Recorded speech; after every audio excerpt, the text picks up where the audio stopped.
It's more than just your output, more than a bike. When you hear your shout out, you know it's all right. Put on your magic pants and let's go. We're cruising into the power zone. Clip in, set yourself free. Come on and take a ride with me. Know what you need to know and what's it all about. Everything you need, it's on the Clip Out.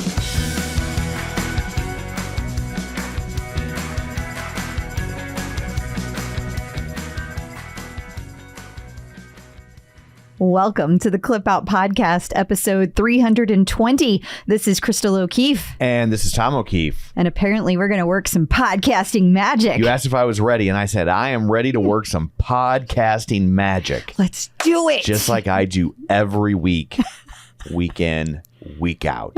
Multiple times a week. That's true.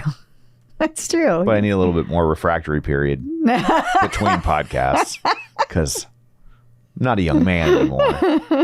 So, just so you know. On the flip side, on a longer podcast, I don't have to think about baseball. So, it's good and the bad. So, people are like, is this what you call magic? When does the magic part start? Yeah. It's a lot coming out of your mouth right now. That's one way to end that sentence. So, what, pray tell, do you have in store for people this week? I know Dr. Jenn and Angelo are back. They are. I will get to them in just a moment. We are going to talk about a whole bunch of Peloton stuff, including the big price drop, their latest tease that they're doing. They've been rolling out beta tests and new information, new things coming out. We also have a lawsuit update we have to do, or actually it's just a brand new lawsuit. Brand new one. And then, yes, we have a visit from Dr. Jenn. And this time we are going to talk about eating healthy while homeschooling. Okay. And we have a visit from Angelo, and we talk about dealing with body changes due to perimenopause. And we also have past guest updates, artist series, and a whole crap ton of In Case You Missed It. People love crap tons. I do. I mean, it's a new measurement. Yes. It's very, very technical in nature. Yeah. We have a special machine back here to measure things in crap tons. We got do. it from the set of Oppenheimer. So before we get to all that, shameless plugs, don't forget we're available on Apple Podcasts, Spotify, Google, wherever you find a podcast. You can find us while you're there. Be sure and follow us so you never miss an episode. Crystal is getting her phone and going to follow us right now after 6.5 years. You know what I was actually thinking? What's that? I probably need to message Angelo and ask when he can record again. That's what I was thinking. Behind the scenes. We got to save this sort of fascinating conversation for the Patreon. So while you're there, be sure and follow us so you never miss an episode. Maybe leave us a review. That's super helpful. Greatly appreciated. And you can also find us on Facebook, where you can stay up to date on things throughout the week. Facebook.com/theclipout. You can also stay up to date if you're an Instagram or Threads person by following Crystal at ClipOutCrystal. You can find us on Patreon at patreon.com/theclipout, where you can pay a little extra. You can get these episodes ad-free. If we get them early, you get them early, and we record bonus episodes for people with all sorts of just behind-the-scenes content and other musings from you and I. And you can also watch these episodes on YouTube at youtube.com/theclipout. And then finally, don't forget we have a website, theclipout.com, where you can sign up for our newsletter and get the links and all the things like that sent directly to your inbox. Why are you making faces? I was trying to figure out if I could raise both eyebrows. Well, this is a weird time to go on that journey. I had time to kill. Yeah. He's over there babbling, doing the shameless plugs. I'll sit over here and see what kind of faces I can make. Lord. Maybe it'll drive some YouTube traffic. The hell is Crystal doing with her face? So we are nothing if not consummate professionals. You're welcome. So there's all that. Let's dig in, shall we? We shall. Peloton in the news. The price of the tread and row have been reduced permanently. I feel like that's a really key word. Yeah, it's not a sale. No. This is just the price moving forward. They should probably say indefinitely. They should, because I feel like there's already a lawyer that's sitting there waiting for, the year 2046 when they decide to raise the price of the bike $1. To be fair, this is my word on our article. Okay. But as opposed to it being a sale, but I think indefinitely would have been a better word choice. I know. I'm just glad they didn't say permanently. Well, I think I might have actually gotten that from a Peloton contact, but not on the record. They weren't trying to play games. This is not a sale. This is what the Exactly. This is the MSRP now. Exactly. Right. Yes. So, and I'm sure people upset. Oh yeah. People were upset. But I definitely don't think this was as upsetting. Severe. Yeah, it didn't feel as severe. Remember 6 weeks ago when we were mad about inflation? I know. What? And then prices drop. But for people who prices go down, but not like that. But I guess if you just bought it, I feel like a lot of people who have bought a row or a tread, it's been a little while, so they're not super upset about it. I mean, there are going to be some, of course, that it's very recent. Right. I know one lady posted she had just bought the row the night before the price dropped, and I was like, yikes. Yeah, you might want to make a phone. Well, you're probably still within your return window then, right? Can't you be like, I want to return it and rebuy it? Yeah. And so and she was. Yeah. And so I know that she had that resolved, but I don't think that people were as upset as I expected they might be, and I think that that's a good thing. I think people recognize the fact that they're going to keep kind of playing around with prices to figure out what works. And we live in a day and age when prices fluctuate. I deal with this with concert tickets all the time, right? You do. But prices change on things. I mean, ask the person sitting next to you on the airplane what they paid. I mean, it wouldn't work for me because I'd be sitting next to you. But there's usually somebody on the other side because I always make you sit in the middle. That is true. But nobody paid the same price for a plane ticket. Nobody pays the same price for a hotel room. Yeah. Nobody pays the same price for a car. Yeah. It's just and they don't get all bent out of shape over that. But I think it's just there's a lot of lessons that I think Peloton is still paying for because they've done things a certain way a certain amount of time, and so I think people still respond to that. But the price, what I thought was interesting about it was that it was a big drop for the tread, not as big for the row, which makes sense, right? The tread's been out longer than the row. Sure. But I also thought, and we talked about this, that this was encouraging for the Tread Plus's return. Yeah. We don't know when the Tread Plus exactly is going to occur, but we do know that it will be after the current recall period ends, and we know that that is in November of this year. So we've got about four months left. Yeah. And so then, will we see the Tread Plus return in December? Will it return early next year? I don't know, but I had expected it to be like a lot of money, like $5,000 to $6,000, and maybe it won't. This gives me more hope that it won't be. Yeah, maybe it'll come in a little bit cheaper than we were anticipating. So we shall see. We shall. This week, Peloton teased that you could soon be able to get a bike in a color that's not black. Yeah. Up till now, it's been like the Model T. I love this. And folks out there might remember a few years ago when we had our pink bike that we sold. It was exclusive. We are trendsetters. Wait, can we sue Peloton?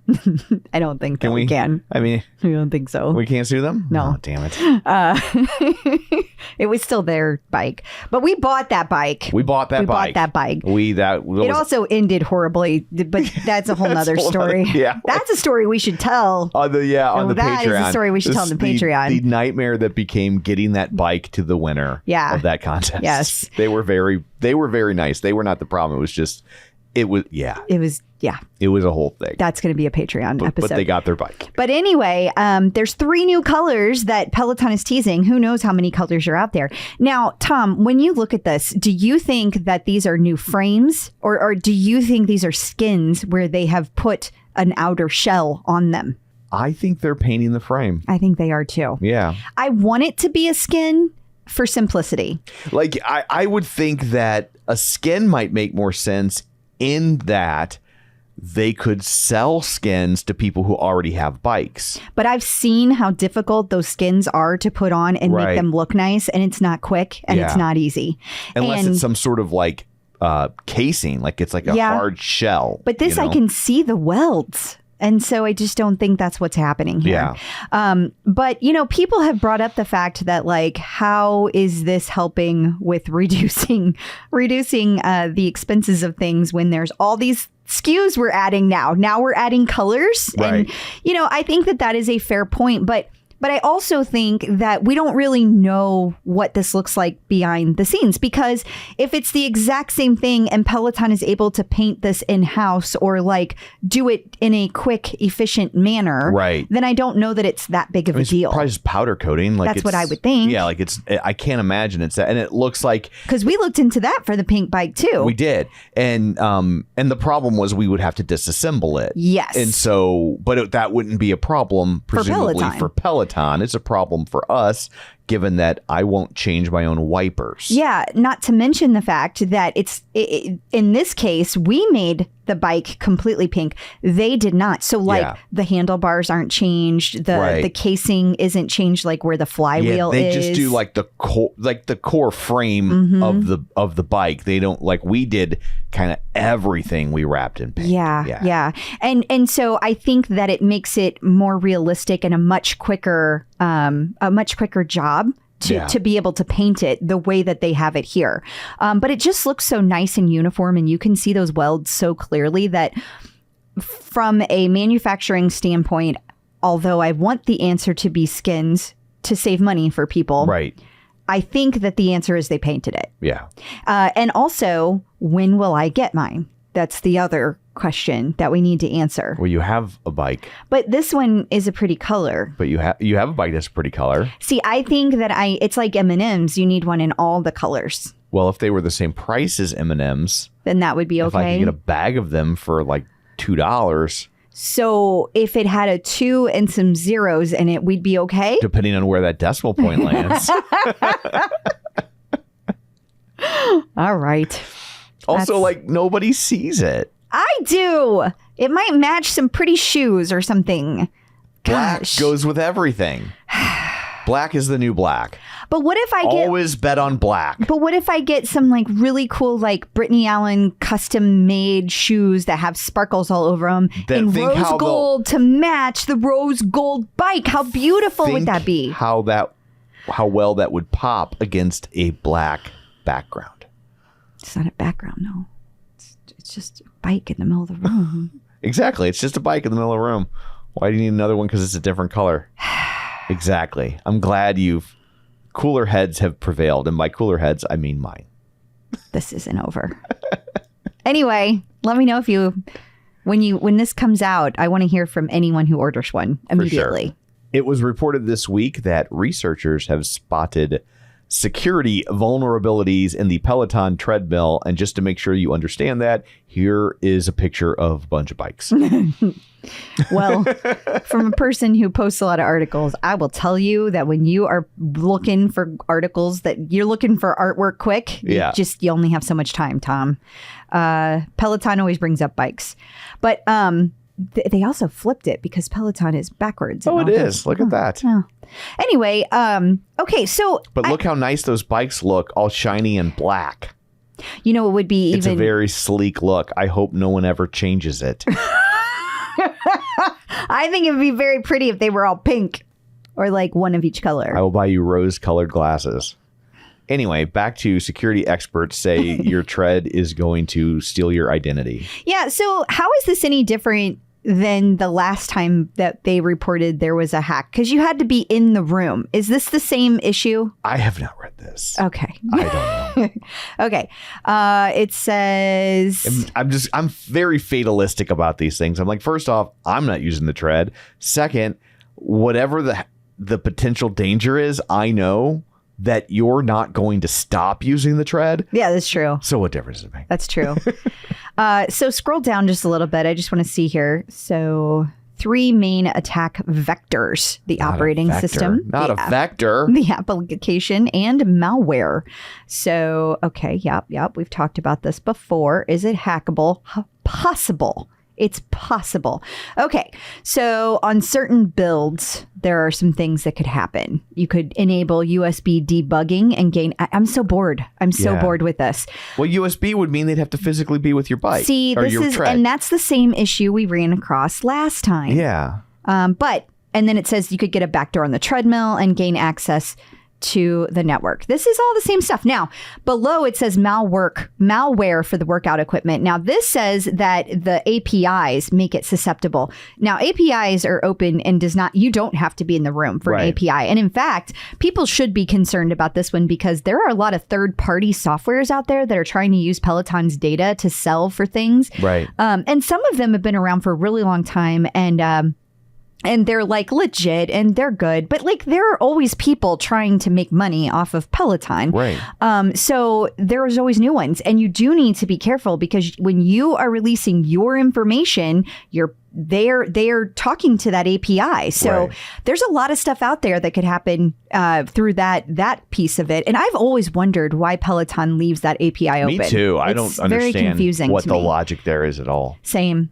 Yeah. But anyway, Checkpoint did disclose their findings to Peloton, and Peloton stated the reporting issues meet the expected security measures for Android-based devices and pertain to scenarios requiring physical access to the device. They are saying it still has to be in the room. So basically, they're not that worried. And I would think it'd be a bigger concern on the bike. I feel like there are a lot more bikes in the wild, like in public spaces, gyms and hotels and things like that, where I feel like tread hasn't hit that sort of critical mass. It hasn't. And I don't know that the tread itself ever will. I would think in a commercial space, they're probably waiting on tread pluses because they need something a little bit more durable. I would think so. Than not that the tread isn't durable, but the tread is designed for a household of 2 to 4 people to use, not hundreds, not a gym that people are using it hours a day after day, year after year. So I also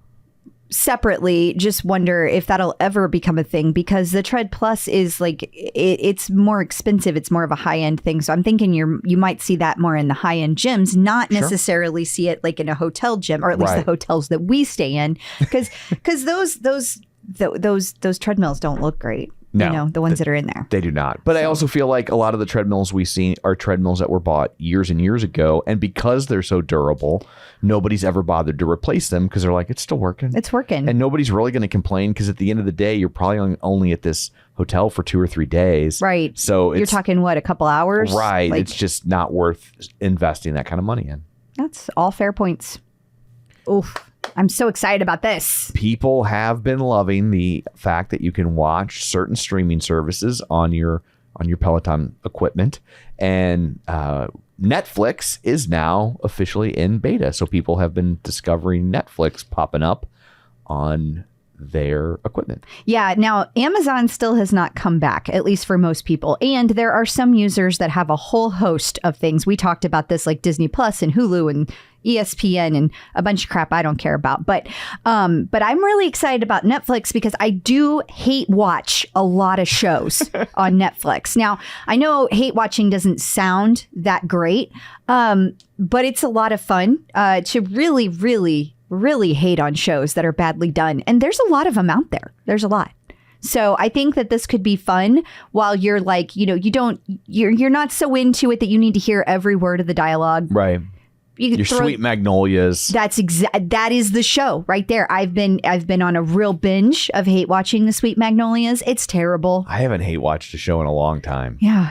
I think the last show I ended up hate watching it was Studio 60 on the Sunset Strip. Started off so good, and then I just kept thinking it'll get better again, right? And then at some point, I just hated it so much. I just watched it because it made me mad. Yeah, that first season of the Undercover Underage, we started with hate watching. That's true. We were kind of hate watching that, and then it got better. It got real good, actually. Yeah, but the Sweet Magnolias, I definitely hate watch while I like work. I'll be like writing articles and stuff, and I'm like, it's great background annoying. Yeah, it's awesome. So I think this would be good. Absolutely.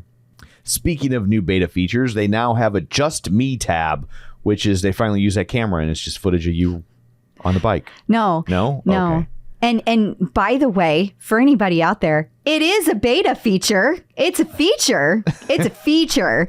And yes, you were able to do the capability through a different way. And now they've changed it to be something new that they're testing. And that's called new.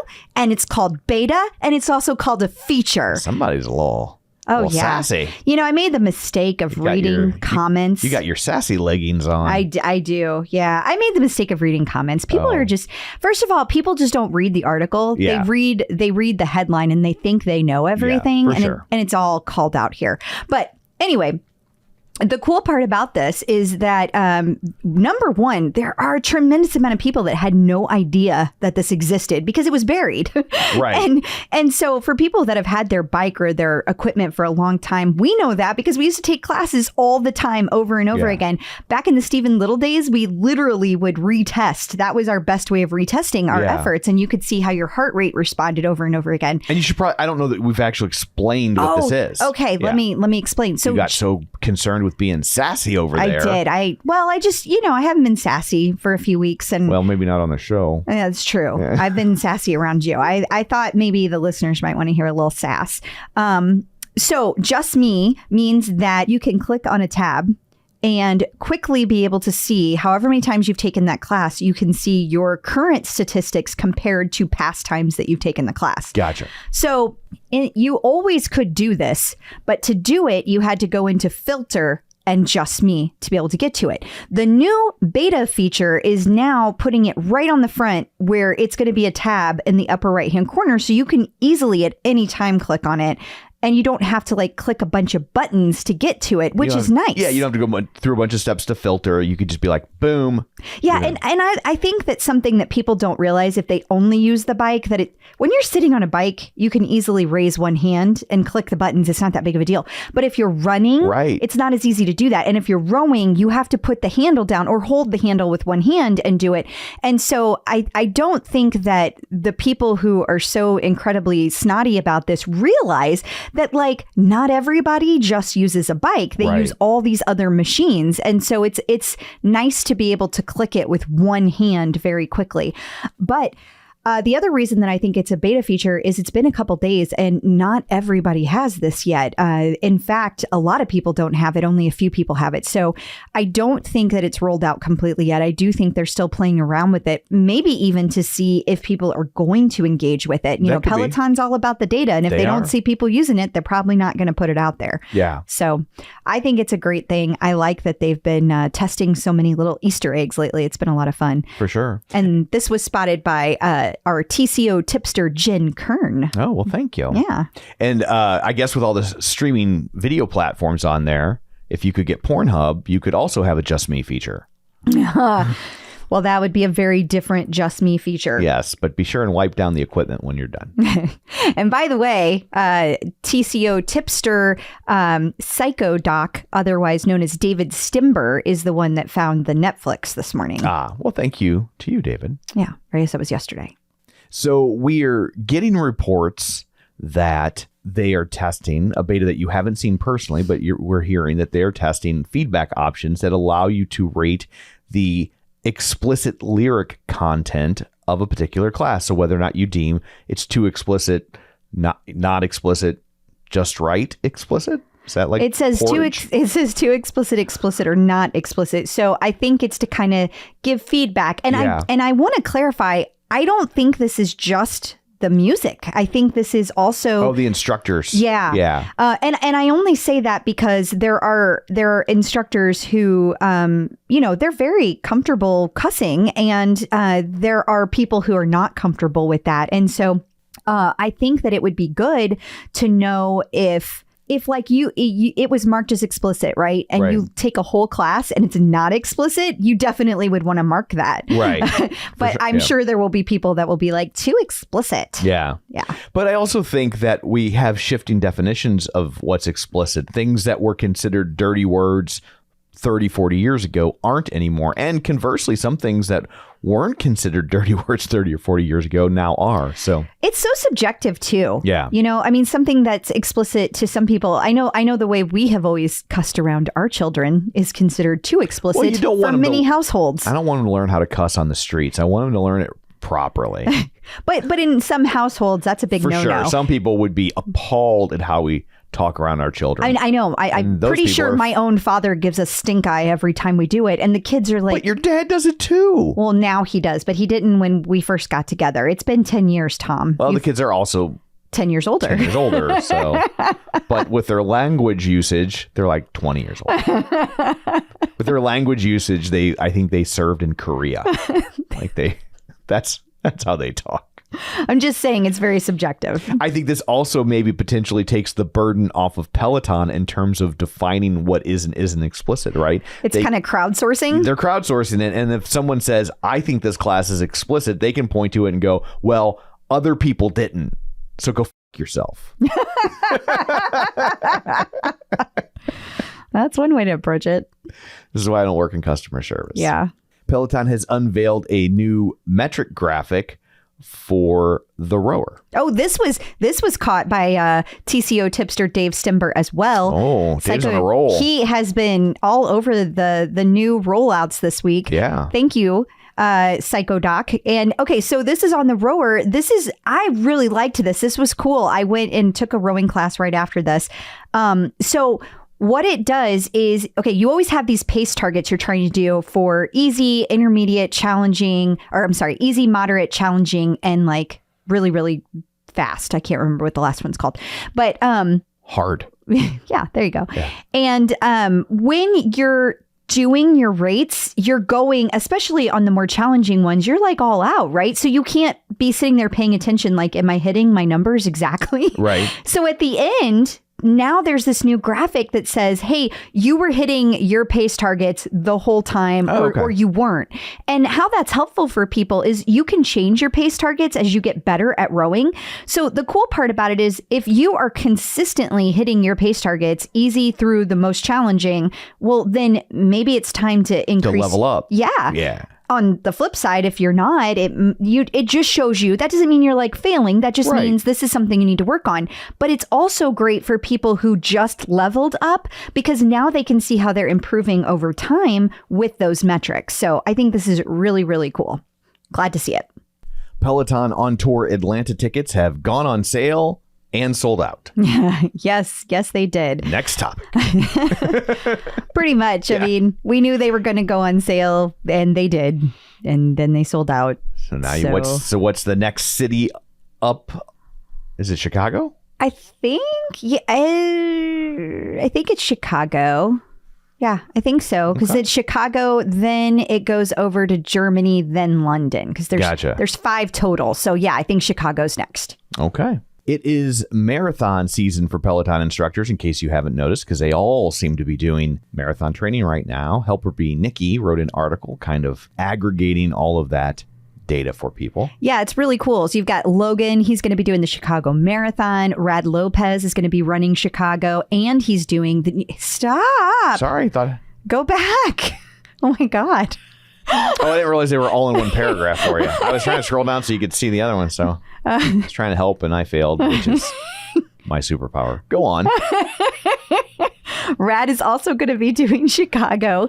And then Jeffrey McEachern is going to be doing Berlin on September 24th, New York this fall, and Los Angeles in March. And then he's also taking a look at either the full or the half marathon in Scotland in May as a spontaneous sign up. And then we also want to point out that Logan is running to support the Christopher and Dana Reeve Foundation, and he is trying to raise $3,000 and finish in under 3 hours and 30 minutes, which that is no small feat. 3 hours and 30 minutes. I know a lot of people can do that, but there's a lot of people that can't. That is a very short time for 26 miles. Was that it? Is that all? Am I allowed to scroll or you are you going to can yell scroll at me? now. Okay. You can scroll now. Let me try. Yeah, Matt Rat. Yep. Got all these. Okay, that's everybody. We got them all. Yeah. Well, all that's in this article, we can't promise that we have covered all of the instructors because they are making announcements daily. Allied Market Research put out a report this week talking about the rise and continued expected dominance of connected fitness equipment. Yeah, they're saying it's going to reach one. What is this? Like, I don't know. I was like, it says 1,048 million. So is that like 1 billion? 1 billion? I think this is a little over $1 billion. Yeah. I think is what we're saying. I was like, I don't. 1,000 million. 1,000 million would be a billion. But last I checked, the way I understand math, which is not great for either of us. It's tenuous at best. Yeah. Also, Asia Pacific has emerged as one of the largest growing markets in the global connected gym market. So I think that we could probably expect for Peloton to be growing in that area. Maybe we'll see a new studio in Japan. Never know. That'd be fun. It would. We have to go visit that one. Well, we can't because we just spent all that money on the pink bike. I haven't bought it yet. Well, if you do, now we can't go to Japan. Now, haha, decisions. Oh, that's my favorite face. EFTM. You know. Whatever that is. I don't know. Reviewed the tread. Oh, they did. And they liked it. They did like it. Yes. So I don't know what EFTM is. I know it has something to do. It says tech, cars, and lifestyle. None of those start with the letter EF or M. So I'm not really sure. Electronics. For technology. Man. Electronics for Technology man.com has reviewed the treadmill and they dug it. And I think everyone knows that you can always trust Electronics for Technology Man for your best technology reviews. They are our go-to website. Glad we could help you. Yep. Runner's World. I've heard of this one. Which is one I can pronounce and understand. Yeah. Reviewed Lanebreak for the tread, which I thought this was interesting because I would think Runner's World is very like push up your glasses, snotty, like snobby about running. They right? are. Like, they're Runner's focused. World. They're focused on running, right? Like they know all the things. Clearly, they got this memo. They did this after they had done the price break or before they had done the price break. Oh, yeah, the price break. Gotcha. But actually, I don't know. It's in pounds, so maybe not. Okay. But they really liked it. They really thought that even though the tread itself is very expensive, that the Lanebreak was an awesome addition to it. And since I have a Tread Plus, I still don't have this, but I am really excited about it. I can't wait to try this. I really like that Peloton just in general is just adding a lot of fun things. Like I know we've talked about before that it's kind of sad in a way that they're not going to be focusing on new equipment, but as a user, I really like that they are constantly apparently they're going to be focusing on improving what we already have. Interface. Like, and ultimately, like how many different versions of a treadmill can you make? Right. And I'm glad they're not going after like an iPhone model where they try to convince you every 2 years that you need a new treadmill. That you need a new treadmill or a bike or a rower or whatever. So like I'm ultimately that's good. And I also think that this is a way to, as they're moving to an app-based model, this is a way to still show that the equipment has value, right? Every time you see somebody that posts like, I can just get an Echelon and use the app and save all this money. And it's like, okay, but here's the laundry list of things that you can't do if you go down that road. And if that's the road you choose, like that's fine. Like I'm not trying to shit on anybody who decides that all they really need ultimately is the app, but like you're getting more and more features that are equipment exclusives that differentiate a piece of Peloton equipment from a Nordic track bike or treadmill or what have you. And ultimately things like people saying, oh, I don't want Netflix. I don't want the entertainment beta. And that's okay. Like they don't have to use it. But the cool thing is people have the option to be able to do it. That's the cool part, that it's just opening Peloton up to be able to meet more people where they are. And that's what they've always wanted. Yeah. So at the end of the day, it's a cool thing. Peloton in court. Who's suing Peloton now? Peloton is being sued once again, this time for invasion of privacy. And I guess this is just a California thing. It is just a California thing. So California has some of the strictest, I think the strictest laws in America about privacy. Yeah. And when I worked when I was at charter, we had to like always put special like stuff on the screen just for California users because they had to have different feedback than all the other states. But anyway, so apparently there was a person that was talking to the customer service agent over chat, and their Peloton was using this third-party app called Drift that embedded a code in the chats that allowed Drift to collect, interpret, analyze, store, and utilize transcripts of the chats. Now, this is all like not proven yet. This is just what is being... This is the allegation. And so when customers were using this chat feature to contact Peloton support, they were not informed that the chat involved Drift servers. Customers thus incorrectly believed they were interacting directly with Peloton representatives. And they are also further alleging that Drift captured the customer's IP address, browser, and device they used, and the activities both during and after they finished the chat session. The person who is suing said that people would be shocked and appalled by the information collected and how it was used for Drift's business purposes, including analyzing the likelihood that an individual would purchase a product or service from Peloton. Now, at this point, no response has been filed by Peloton, so they have not answered the legal claim, and Peloton's legal counsel has requested an extension of time in order to file its answer. So we will be keeping you up to date on this one, but I'm interested to see how this one plays out. This one is, I don't know, the most substantial I've heard in a long time. Right. I think. Yeah. But I still don't really get ultimately how it's different than the cookies that follow me around on Facebook or whatever. I don't know that those are allowed in California. Maybe they are. I don't know. That would be an interesting discussion. Yeah. But this was written by our attorney, helper bee, Tina. And thank God she put it in layman's terms. Yes. The first draft was entirely in Latin.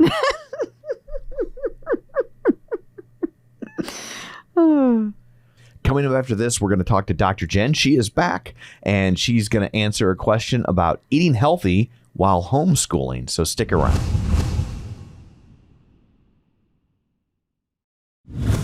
Getting the psychological edge with Dr. Jenn. Joining us once again via the magic of ZoomTube is Dr. Jenn Mann, licensed marriage, family, and child therapist and sports psychology consultant. She also has a wonderful app that you should check out called No More Diets. It's Dr. Jenn. Hello. Hi. Hello. All right. Our question today comes from Kim Barnsley. She says she's struggling with being hungry and not having the time at that moment to make a filling snack or meal. She's currently homeschooling. She's a twin mom, so I know you know all about that. And she's homeschooling, and she has 2 new puppies. Lord, oh Lord. She says she's an intuitive... A better woman than I am. I know. 2 puppies and a twin mom. Oh my goodness. Yeah. Says, I'm an intuitive eater, so no real stats required, but I just want it to be filling, and I have a little of everything like protein, fat, and carbs to keep me going. So she knows she needs to eat a little of everything, but having trouble finding time. Okay. Well, first of all, I am a big fan of having like a collection of snacks. Like I always carry snacks in my purse. Like I'm a big purse snacker. Yeah. Like I have like individual packets of nuts that I can just open, eat, and then throw away the wrapper. And like I carry protein bars that I like the vegan ones that are really awesome, or dried fruit, or various different things. I like the individual packets. I'm a big fan of those for purse food. So I would recommend it.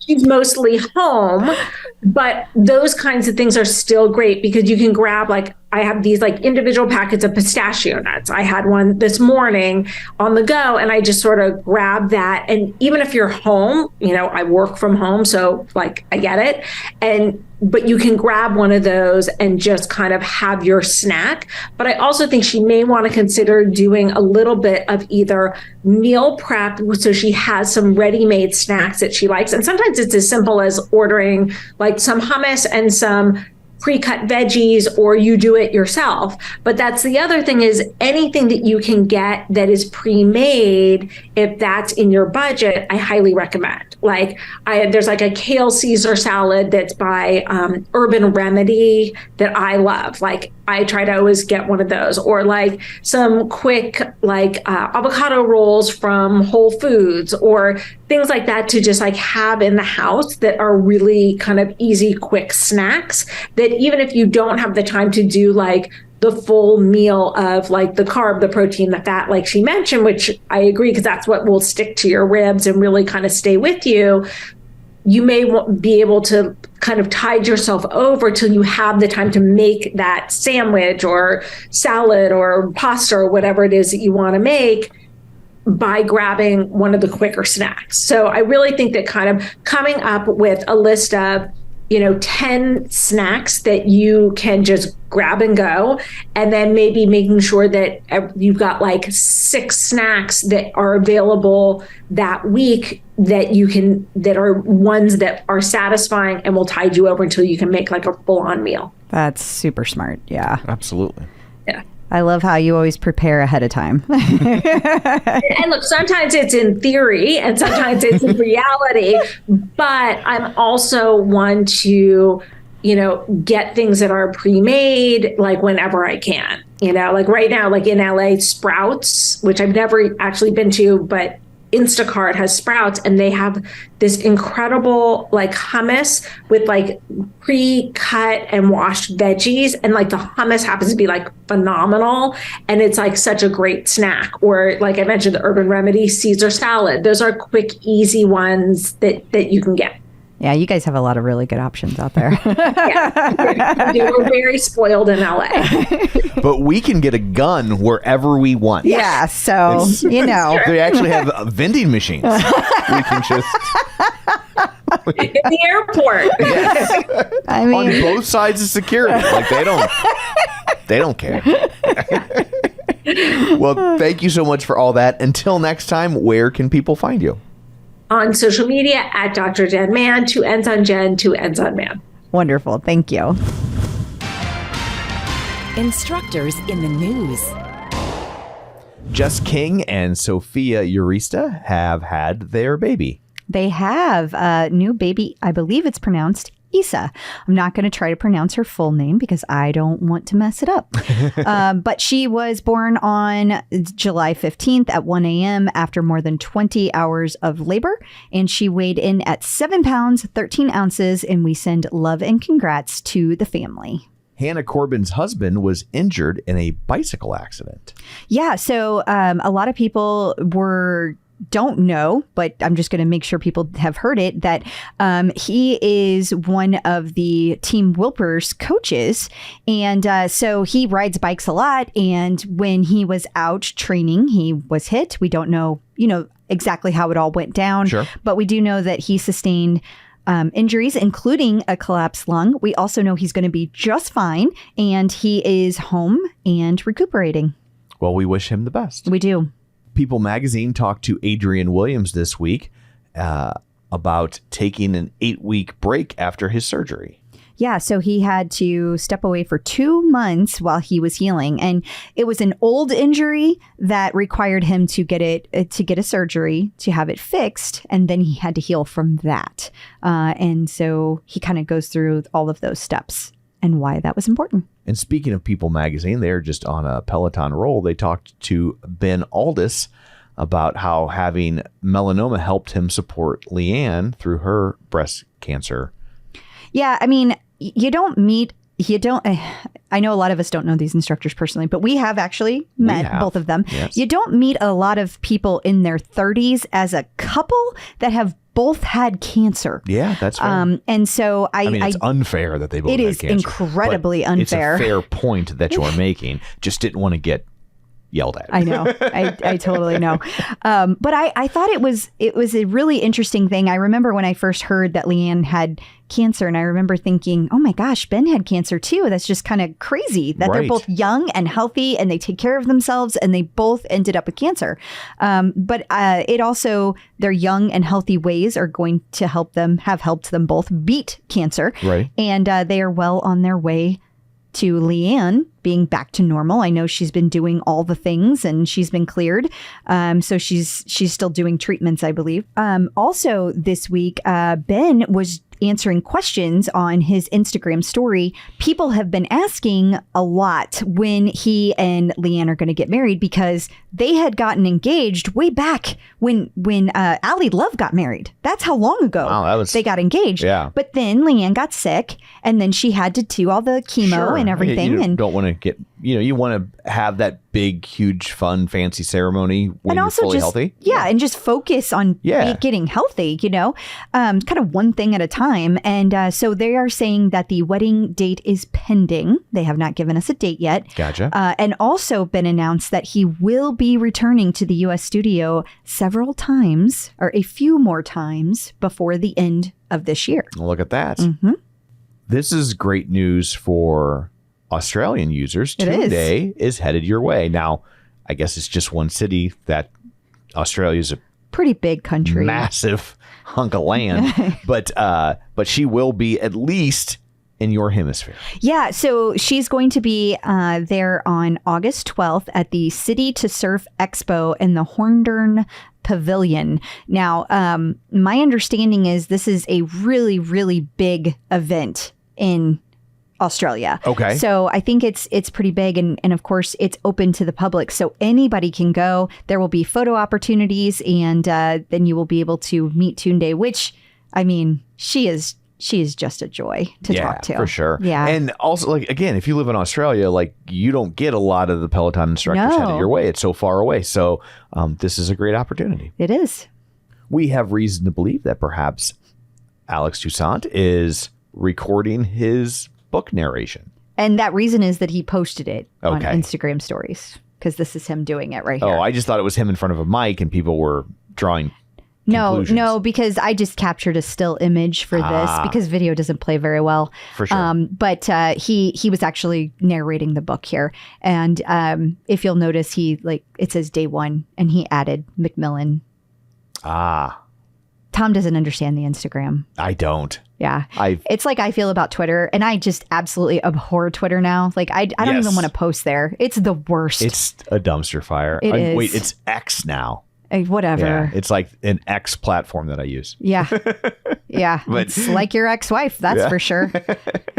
But yeah, so he is recording the book. So if you like your audiobooks, Alex's book will be read to you by Alex. Ta-da.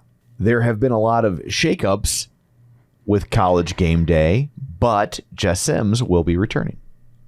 Yes, she's going to be. So I don't even know how long these seasons go. I know I should know that. But I'm assuming that it's just for the season of college football, and then when that's over, okay, then it wraps up and it starts back up. Like, as kids are going back to school, then the colleges will play the football again. All right. Well, it says here that it starts September 2nd, and it's going to be the first game is Charlotte versus South Carolina. So that's where she'll be. Okay. Sports. Yeah. Huzzah. Yeah. Speaking of Jess Sims, sports, because everyone enjoys our sports insights. Yeah. She will be a coach for Dribble for Dreams. Yeah, it's a charity basketball game. It's going to be held at Fordham University on August 19th. And Johnny Bryant is going to be the other coach. So they're going to be going up against each other.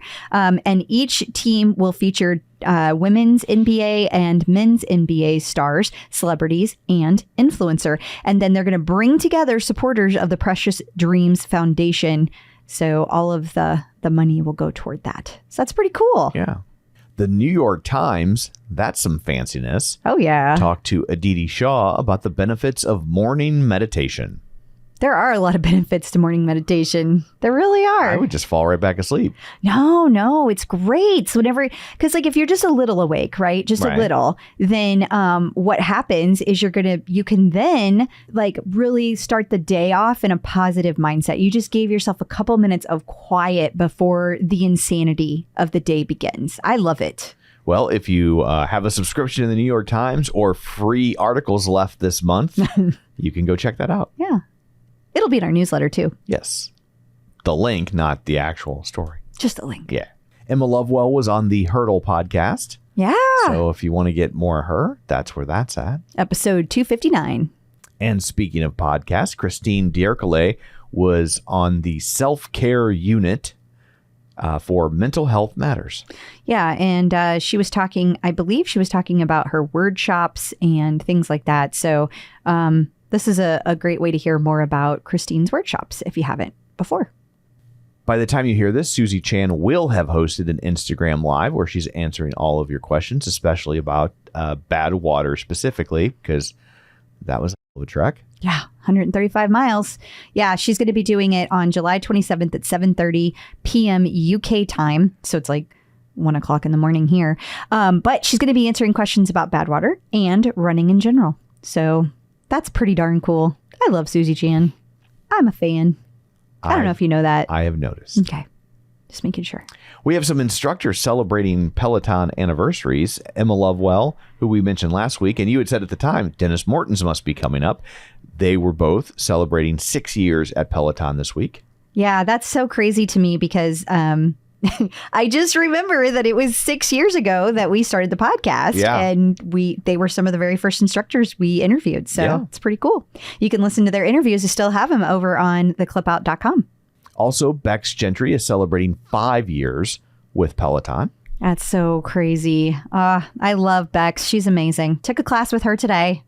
Took a tread class. And you got a shout out. I got a shout out. Also, Marcel Maurer is celebrating 2 years. Well, congrats to Marcel, to Becs, to Emma, and Dennis. Like, congrats to all of you guys. It would not be Peloton without these amazing instructors. It really wouldn't. So it's really cool. Tobias Heinze is offering advice for taking his 75-minute run. That's almost like Badwater. Don't forget that Tobias is tackling his own mega run in the Rockies coming up pretty soon. Yes. And so he's having people join him for his first 75-minute 2010s rock run. Now, it's going to be in German, but it will have subtitles on demand. It's going to be airing. The original live class is going to be on August 2nd. But this means that we're going to have 3 75-minute run classes at Peloton, which I'm really stoked about. It also, I have to say, this is really cool. Helper B Darcy reached out to Tobias and asked for some tips, and he provided her with some tips exclusive to the Clip Out. And that was really cool to see, too, that he was kind and nice and answered her and provided some tips. And I don't know if you want to scroll down. Yeah, for sure. So he has things like make sure you fuel for the road. You want to make sure that you have electrolytes in your drink, some carbs like a banana that's pre-cut, energy gels and sweets, and run slow. So if you're going to be going for 75 minutes, you want to make sure and take it slow. You're not trying to go fast. I am really good at killing that. Like, got that I have down. Got it. And Eating then and going slow. Yeah. We're good at that. Yeah, it's true. And then engage with the community. If you're worried about being bored by a slow pace, make sure you interact with the community. Give as many high fives as you can get. I totally agree with him. I love seeing a room full of friends. I love when I hop in a class and everybody's high-fiving each other. It makes me so happy. He also talks about visualizing your finish. And he says, last but not least, have the picture of yourself finishing the 75 minutes in your head. Nothing is more motivating than your personal pick of success. Can't wait to run with y'all. Dr. Jenn says this too. Visualize what you're about to do and have a positive image in your head. And it helps you during those very difficult moments of 75 minutes. It's not easy. So everyone who's going to do this, I'm excited for you. I wish you luck. And hopefully I'll be able to be there. That would be so much fun if we could all run together, even in German. I won't know what he's saying, but I'll know the basics. You'll feel it in spirit. I will. Yes. I will. Well, thank you, Tobias, for all that great information. Yes. And good job, Darcy. Yeah. Coming up next, we're going to talk to Angelo from MetPro. He's answering your questions this week. He's going to talk to us about dealing with body changes brought on by perimenopause. The Clip Out. Clip Out. Clip Out. Joining us once again via the magic of ZoomTube from MetPro, it's Angelo here to answer all of your fitness and nutrition questions. Hello. Hi. Hey guys, great to see you. So good to Likewise. see you too. Yet another question. This one is from Julie Ann. She says that she's struggling with battling body changes due to perimenopause and switching to more weight/functional workouts. I know this is one of your favorite topics. Yeah. But every woman chimed in on this. Yep. Don't shy away from the resistance training. That is your fountain of youth, especially as you head towards menopause. Because what happens is women, all of us, men also at that age, but particularly women are even more sensitive to it because of the hormonal changes with menopause. And so what will happen is your body composition will change as you hold less muscle mass. So what will typically happen is even somebody holding about the same weights will notice their body composition shifts. An exceptional way of combating that is resistance training. And to the extent that it's safe and healthy for you, everyone's in a different spot, train with a measure of intensity.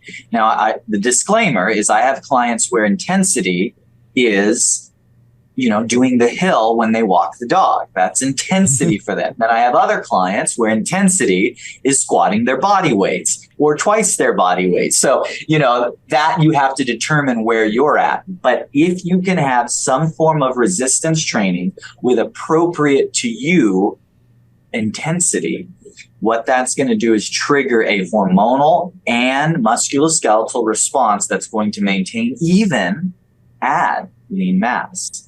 So keep it up. Now, what we also notice is it is true, metabolism shifts as we get older.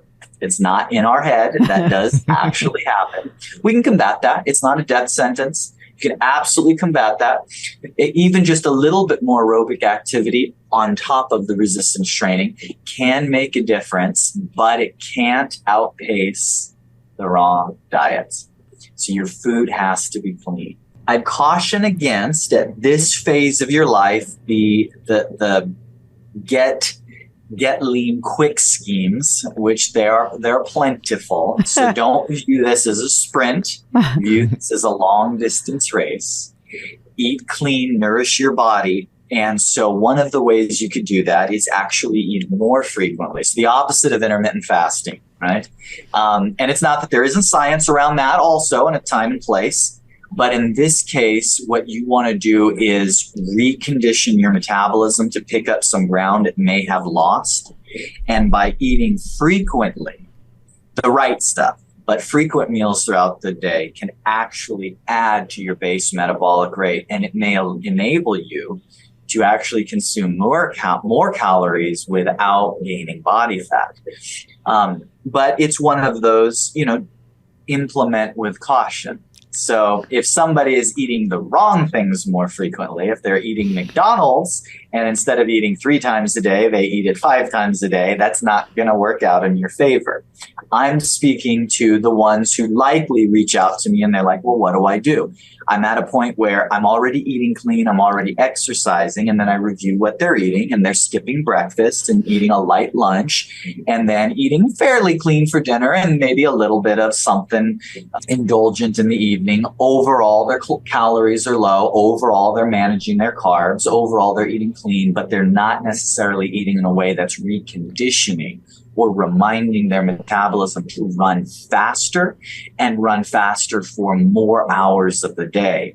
And if your goal is short-term weight loss, if you're like, oh, I blew it for a weekend and I just need to, a day or two to get back where I was, that's a whole different story from I'm seeing a trend in my body that's being triggered hormonally over the last months and years that I want a long-term solution for.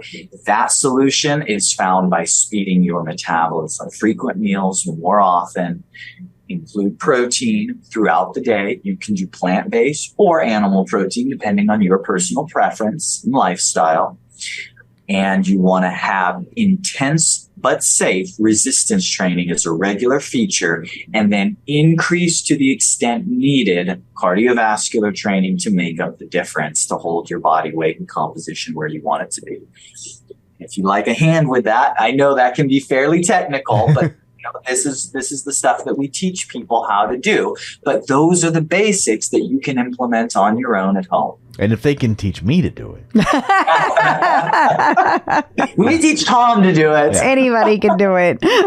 One would think. You didn't have to chime in quite so readily there, Well. honey, but Call them like I see them. yeah. So and so if they would like that hand holding, where can they get their hand held? metpro.co/TCO. Feel free to reach out to us anytime. Thank you. Thank you. Thanks, guys. Past guest update. A fun past guest update from Andrea Barber. I love her. You might remember her as Kimmy Gibbler on Full House or Kimmy Gibbler on Fuller House. I loved both so much. She was also recently in Candy Cane Lane. She on was. the new GAC network. No, it was that other one. Like you could. Well, maybe it was I think GAC, it was but you GAC could watch it on Friendly. That's how you could watch it. Oh, okay. So maybe the guest we had the most response to, people loved. Oh my when we God, talked to she Andrea- was so Andrea Gibbler. funny. She was great. She's so blessed. funny. So she has a new podcast coming out with Jodie Sweetin, and this is very popular right now. The rewatch podcast, where cast members of a show rewatch the show that you know them from, and then talk about each episode week to week, and that's great for something like Full House because there are a ton of episodes because it ran for 7 or 8 years, and then Fuller House ran for 5 seasons, but Netflix seasons, so that's more like 2.5 in network years. It's like doing dog age math. But yeah, so that'll be fun. Yeah. Anyway, the podcast is called, because you never said. Oh yeah, How Rude Tanneritos. There we I go. love it. I would have felt like an idiot saying that. I don't care. So I'll let you say it. How rude, Tanneritos. So perfect. Absolutely. Scott Jenkins, who was just on the show just a few episodes ago, completed his 200-mile ultra marathon, which I think he should sue them for false advertising because it says here that it's actually 217 miles. Okay, but he also came in 19th place overall. How is that even possible? And he's in the process of that became the first Welshman to finish the race. That's so cool. But keep in mind, he's doing the Triple Crown. So he's doing 3 of these 200-mile races in like 75 days. So Yikes. this is number 1. He's got another one coming up in just a couple of weeks. So we will be following him and cheering him on. I am so happy for him. This is not easy. I cannot even wrap my head around it. Like, I was already like 135 miles. Yeah. What? And then 200 3 times in a row? What? 217. Okay. But still. No, I think we're really losing sight of the fact that they told you were going to run 200, and then they practically tacked another marathon on top of it. Like that's It's only 17 when you've already done 200. okay. I'm at 200 miles. Oh, we were kidding. We just got one more marathon we need you to sneak in. That's just a little over a half, Tom. Oh, is that all? Yeah. Oh, no, thank you. Congrats to Scott Jenkins. Yes. What an accomplishment. And don't forget, he is raising money for the Smile. It's called Smile Something London or UK. Operation Smile in London. So if you haven't had a chance to donate to that, this is a great opportunity because he's doing this for Yes. charity. So please make sure you do that. It's over on the Clip Out. We put it on all of our socials. So you can find it. If you have trouble, reach out. I will send you the information. Peloton artist collaborations. People can't get enough of Barbie, or at least most people.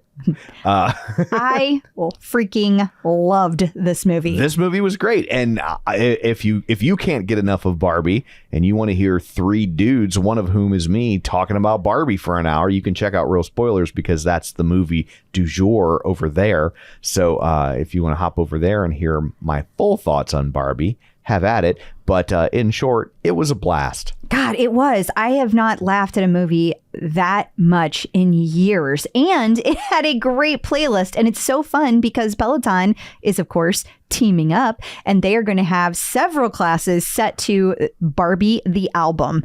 And I really, really enjoyed the soundtrack to this. I really enjoyed everything about this movie. If you like women's liberation in any way, shape, or form, if you appreciate women, you should really really check this movie out. I cannot believe Mattel let them make this I know, movie. it's crazy. It is. I'm also a little disappointed that this playlist does not have Push by Matchbox 20 on it.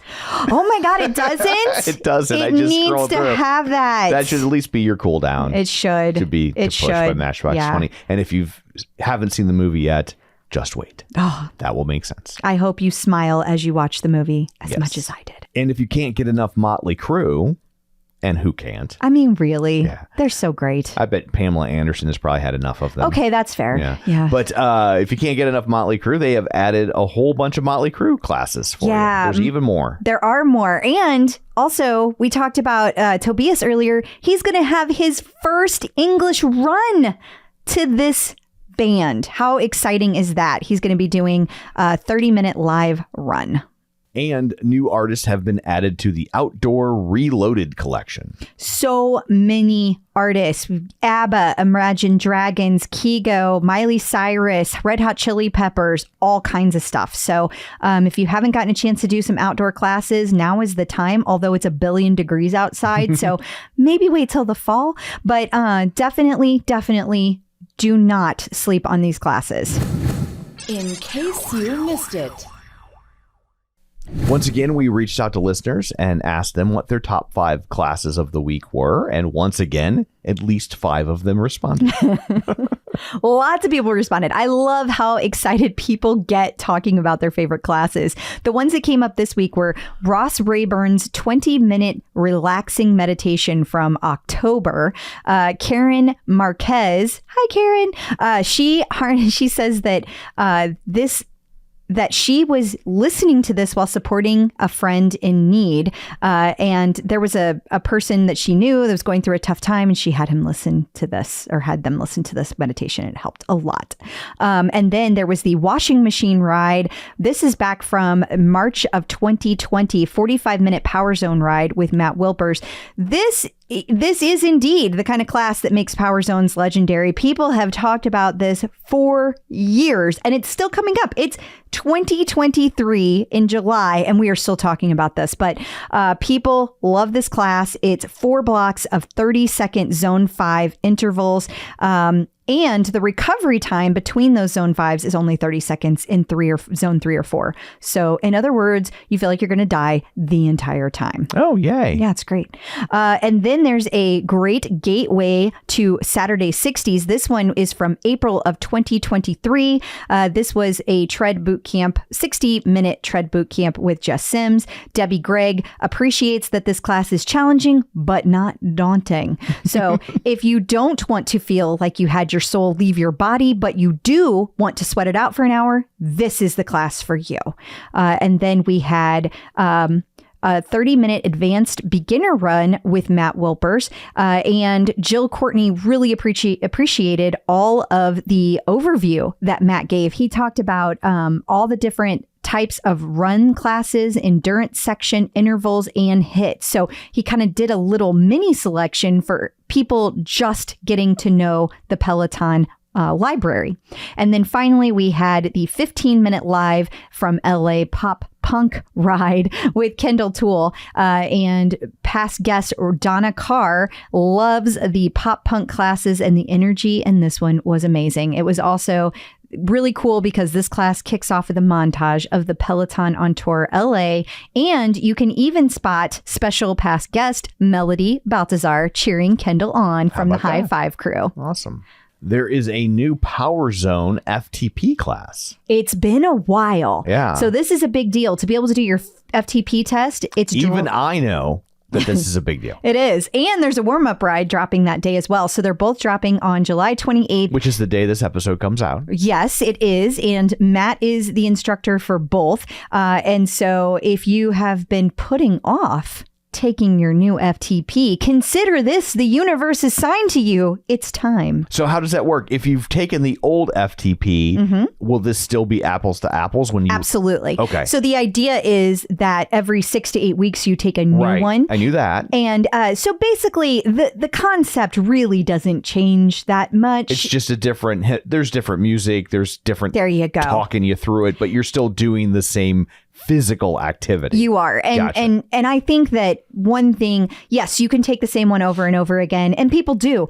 But I will say that if you've listened to the same playlist while doing these tests 10 times in a row, dear God, you just want a fresh playlist. Sure. And so having one of these drop is very exciting to people. Awesome. Peloton has added instructors to the Yin Yoga collection. Yes, Kristen McGee, Chelsea Jackson Roberts, and Kira Michelle all are added. So they all have classes out there in the collection now. All you have to do is go to the Yin Yoga collection. Also want to call out that they are starting the Yin Yoga collection classes in German, and Nico Serrani taught her first one this week. So all kinds of new stuff happening. And I love that Peloton is making sure to add German classes as they add in these collections. It's very cool. Ross Rayburn and Tunde Wonder Twin powers activate. Yes. Well, and this class came out a little bit ago, like it's been a few weeks, but Helper B. Kelly, she did a review on the Yoga for Riders class because she wanted to try it out. And she was just so impressed with how well these two connected in the class and how genuine it seemed, but also how helpful it seemed for riders in particular. So I love that Peloton is doing these, and I love that they give these instructors an opportunity to collaborate. Last week, we were anticipating the drop of the new Milestone collection. They had teased it. We thought it would be out in time. Well, they literally said the next day it was coming out, and then something must have happened. And then they didn't. So, but now it has been officially announced. It has. And the cool part is they added new milestones, 3,000, 4,000, all the way up to 5,000. So if you are looking for some milestone apparel and it's not sold out yet, go get it, because it will. It will sell out. So get it while you can. Laura Pug's going to have to buy like 9 of these. Yes, and wear them all at the same time. Right, and wear them all simultaneously. She's going to look like somebody trying to avoid a checked baggage fee at the airport. She's going to look like Chandler and Joey in that one episode. Friends. And speaking of Peloton apparel, the Little Word bracelets are back in stock. Yeah, these they teased it over. Well, first of all, Allie Love had like all these bracelets on, and they did this like little close up while she was on the Today Show the other day.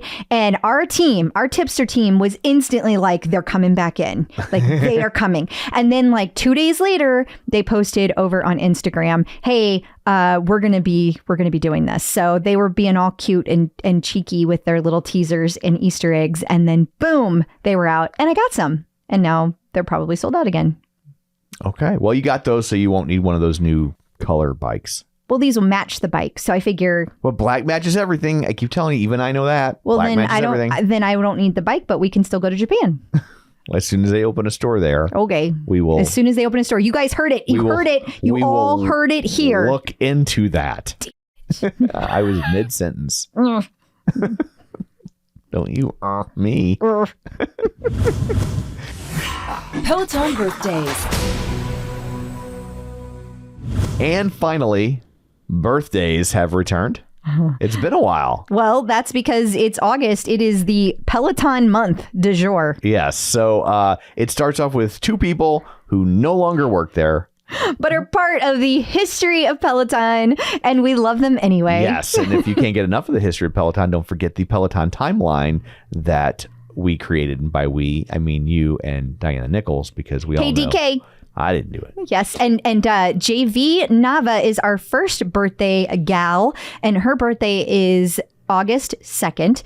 And the second individual is Marion Roman, and her birthday is August 3rd. Both people are celebrated in the timeline, so you can see that. Awesome. So happy birthday to both of you. Happy birthday. You're probably not listening because you've moved on. You do other things now. And the last thing you need to do is listen to this. But we're saying it anyway. Yes, and thank you. We hope it shows up in your Google alerts. Yes. Happy birthday. And coming up after this, our interview of the week, Christina Sandefur, who ran Big Sur with you. Well, we walked. Walked Big Sur with you. One of the best friends I could ever have. She's not just a listener. She is my dear, dear friend, and I love her. Yes, and we will talk to her coming up after this.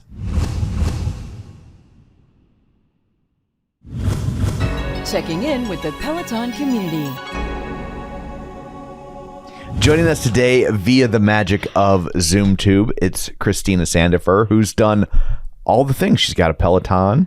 She ran Big Sur with Crystal. Mm-hmm. And she even does the MetPro. Well, yeah, it's not at the moment, but she's done the MetPro. So, do you got a tonal? Yeah, she's got a tonal. Okay. She was checked on all the boxes. She was on the superset, Tom. Oh, it all blurs together. Quickly you forget. I forget very quickly. We're just going to go through all of our clients just to see. Do you have Best Fiends on your phone? Oh, I'm definitely not cool enough to know what that is.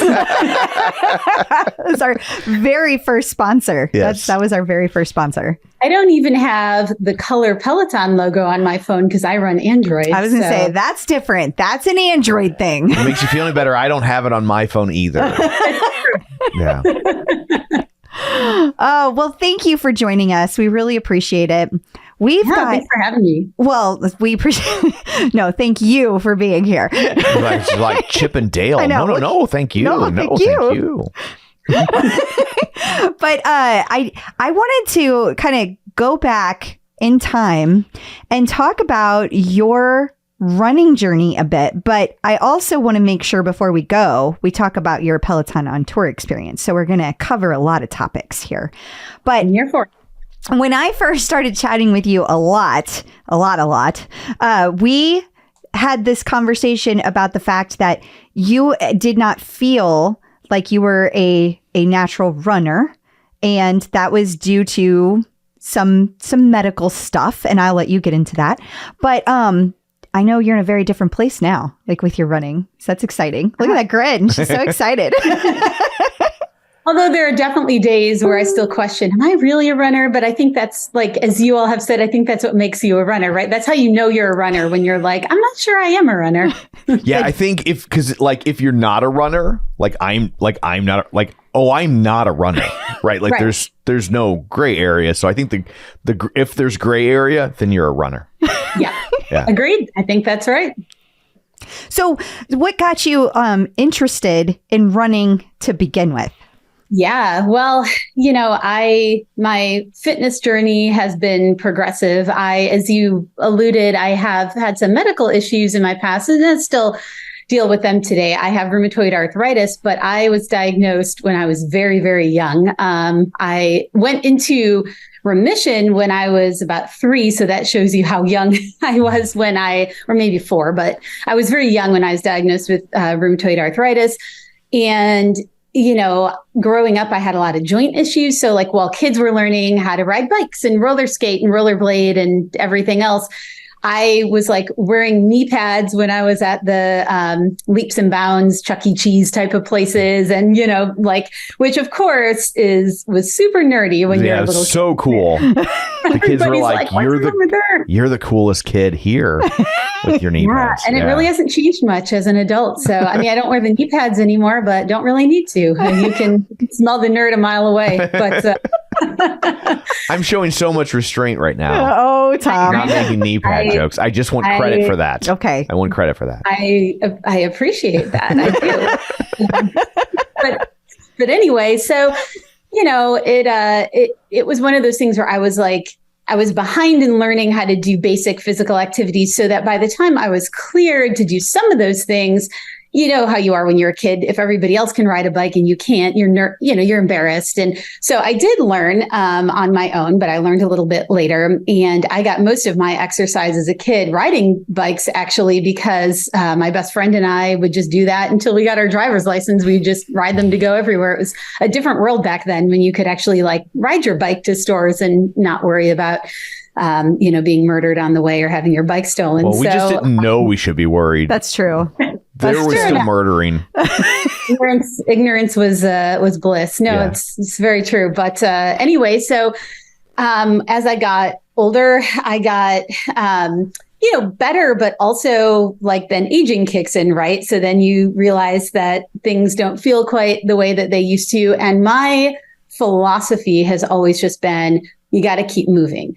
I think that, especially with arthritis, and I'm a lawyer, not a doctor, so here comes the disclaimer. Your mileage may vary, but for me, as bad as I would feel moving, I would feel worse if I didn't move and things atrophy. And so it was really just about keeping moving. And I motivate myself by having goals. So I said, well, okay, like, I'm going to start going to in-person fitness classes. And I started with bar. And, if I show up and these people expect me to show up, that'll motivate me. And then I found Peloton. And that is when my whole world changed, because I got the Peloton bike sight unseen. It just sounded like something cool. And it sounded like something that would motivate me because I could connect with people. And I knew that I could ride a bike. So I got the bike. Life-changing, right? And I did Power Zone stuff, and I found my favorite instructors, and I just all sorts of motivating things, and did the Pelofondos when the pandemic hit, because that was a really great way to stay connected with a lot of people and ride insane amount of miles. And I did the 200 miler, and I remember Tim, my husband, was just like, okay, I'll see you in 12 hours. And it took like 12 hours, right? And I don't know how long it took, something like that. And I think he brought me Del Taco when I took a 30-minute break, and he had it timed out just right. And so he started to learn wow, she's going to get a little nutty about this fitness stuff. Then I started hiking, because that was a great low impact sport that I could, I really liked the endurance stuff. So started hiking and went with a few coworkers to hike the Grand Canyon rim to rim straight through. So we did it, woke up real early in the morning all the way through. And how long is that? So it is, I think it's 23.5 miles or something like that. It's a little bit less than a marathon, but the elevation is what really does it. For sure. I wasn't discounting it. I was just, I have no frame of reference for how long that is. I'll tell you, when you're standing on the side of it or even looking down from a plane, doesn't seem that long. But when you're in it, you feel like this just keeps going and going. I will say it's beautiful. I mean, you think if you've been to the Grand Canyon, you know how beautiful it is, but it's okay. It's what? I guess it's okay. It's really just a giant crack. It's marketing. It was originally pretty good canyon, and then they were like, nobody's going to come see that. Yeah.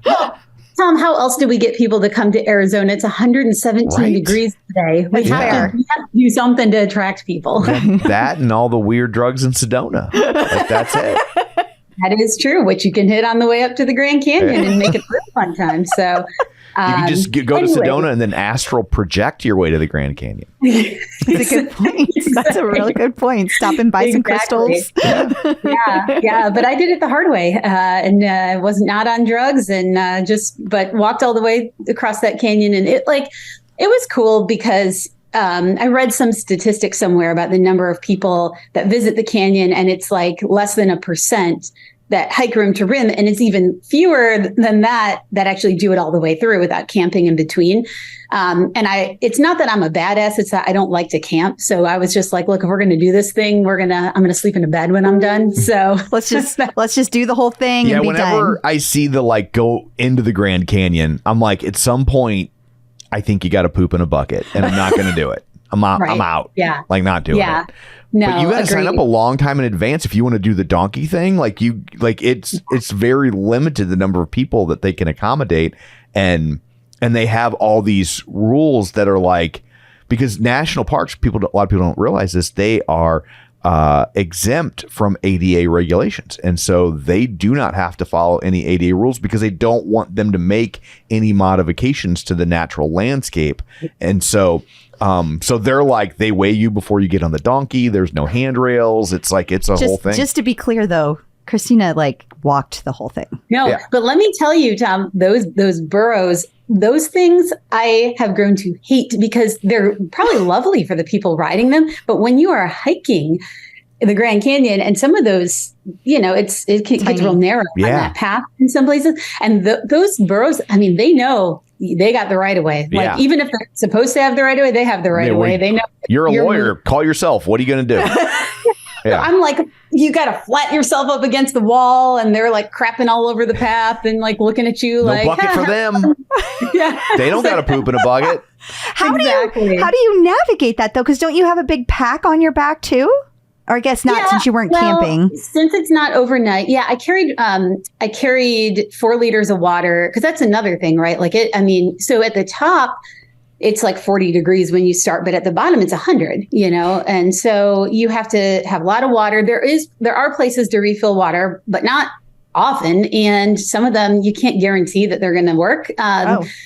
Sometimes seasonally, or if they have problems like the spigots won't work, and so you got to carry a lot of water. So it's a decent sized pack. And yeah, how did we navigate it? I don't know. I guess it was that or fall over the side. People do every year. From what I've read, if you're riding those burros, it can be very disconcerting because they tend to walk on the outside of the trail. Yeah. So they're not against the wall. They're against the part where I'm against the wall. Right. Yeah. And so if you're riding one, it feels like you're going to fall off the whole time. Yeah. And I'll tell you, I have a fear of heights. That's another reason I wanted to do this, actually, is to kind of face that. But there are some points on that hike where, because the canyon sort of staggers down, but there are some points where you're walking and it's just like a drop off the side.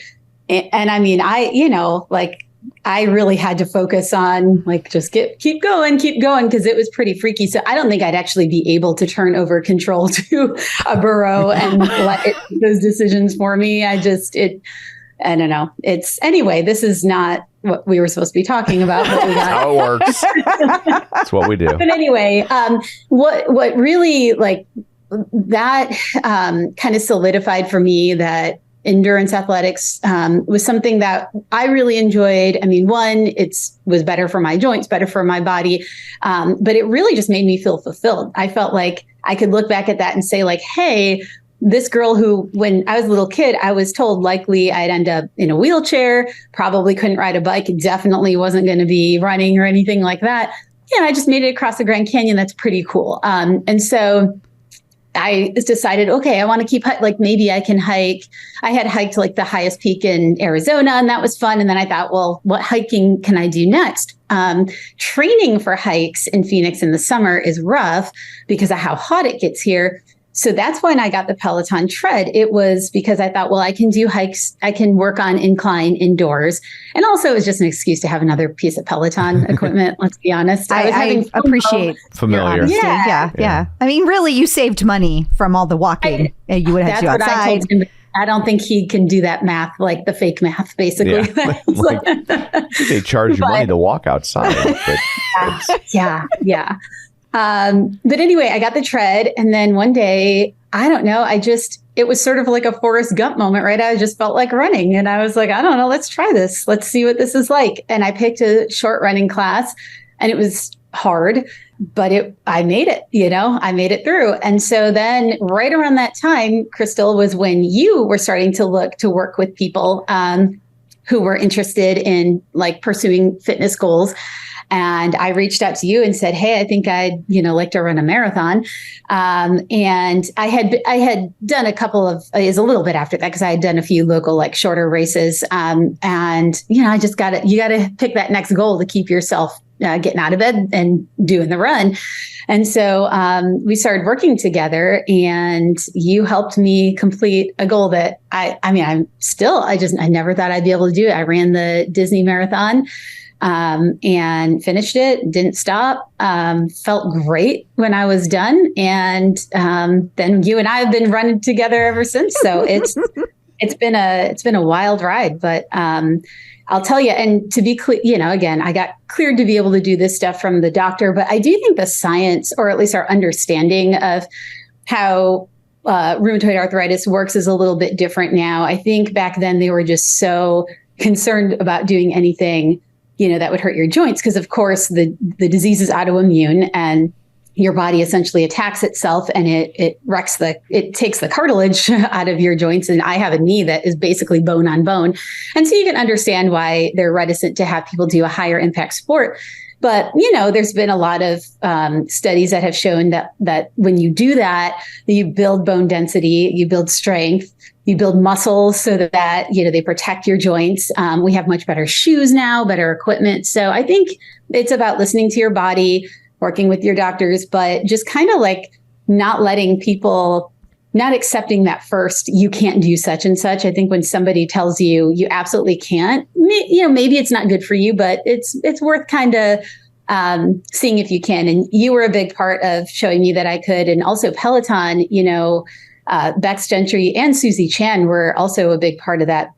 Becs, even though she's such a beast of a runner, she's so down to earth and accessible. And she has a lot of messages about like, hey, anybody can run, and, forward is a pace. And if you're moving forward and, you're putting one foot in front of the other, you're a runner. And that helped me. And then Susie, I was so surprised to learn with all of her amazing accomplishments that she started running, later than I did, basically, or around the same time in her late 30s.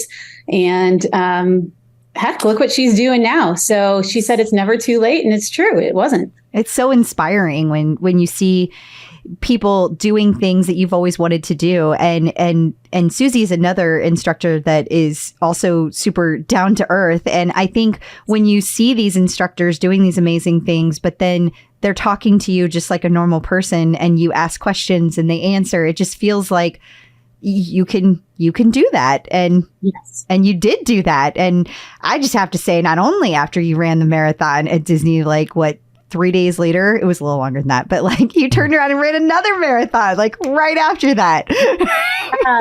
So back when we were talking about training toward a marathon, I feel like I'm one of those people that if I sign up for something, I don't tend to back out. So I signed up way earlier than I needed to for the Rock and Roll Marathon in Phoenix. Thought that'll be fun because they've got music on the course and, something to distract you. And nice time of the year in Phoenix. It's actually lovely in January because it's 60s, 70s. So perfect weather.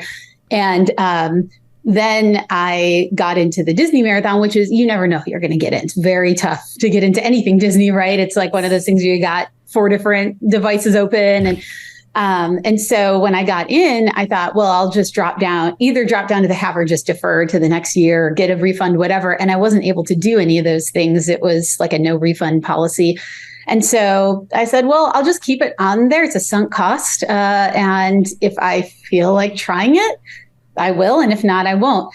And I think 2 days before it was raining, which you have to understand, it does not really rain in Phoenix very much.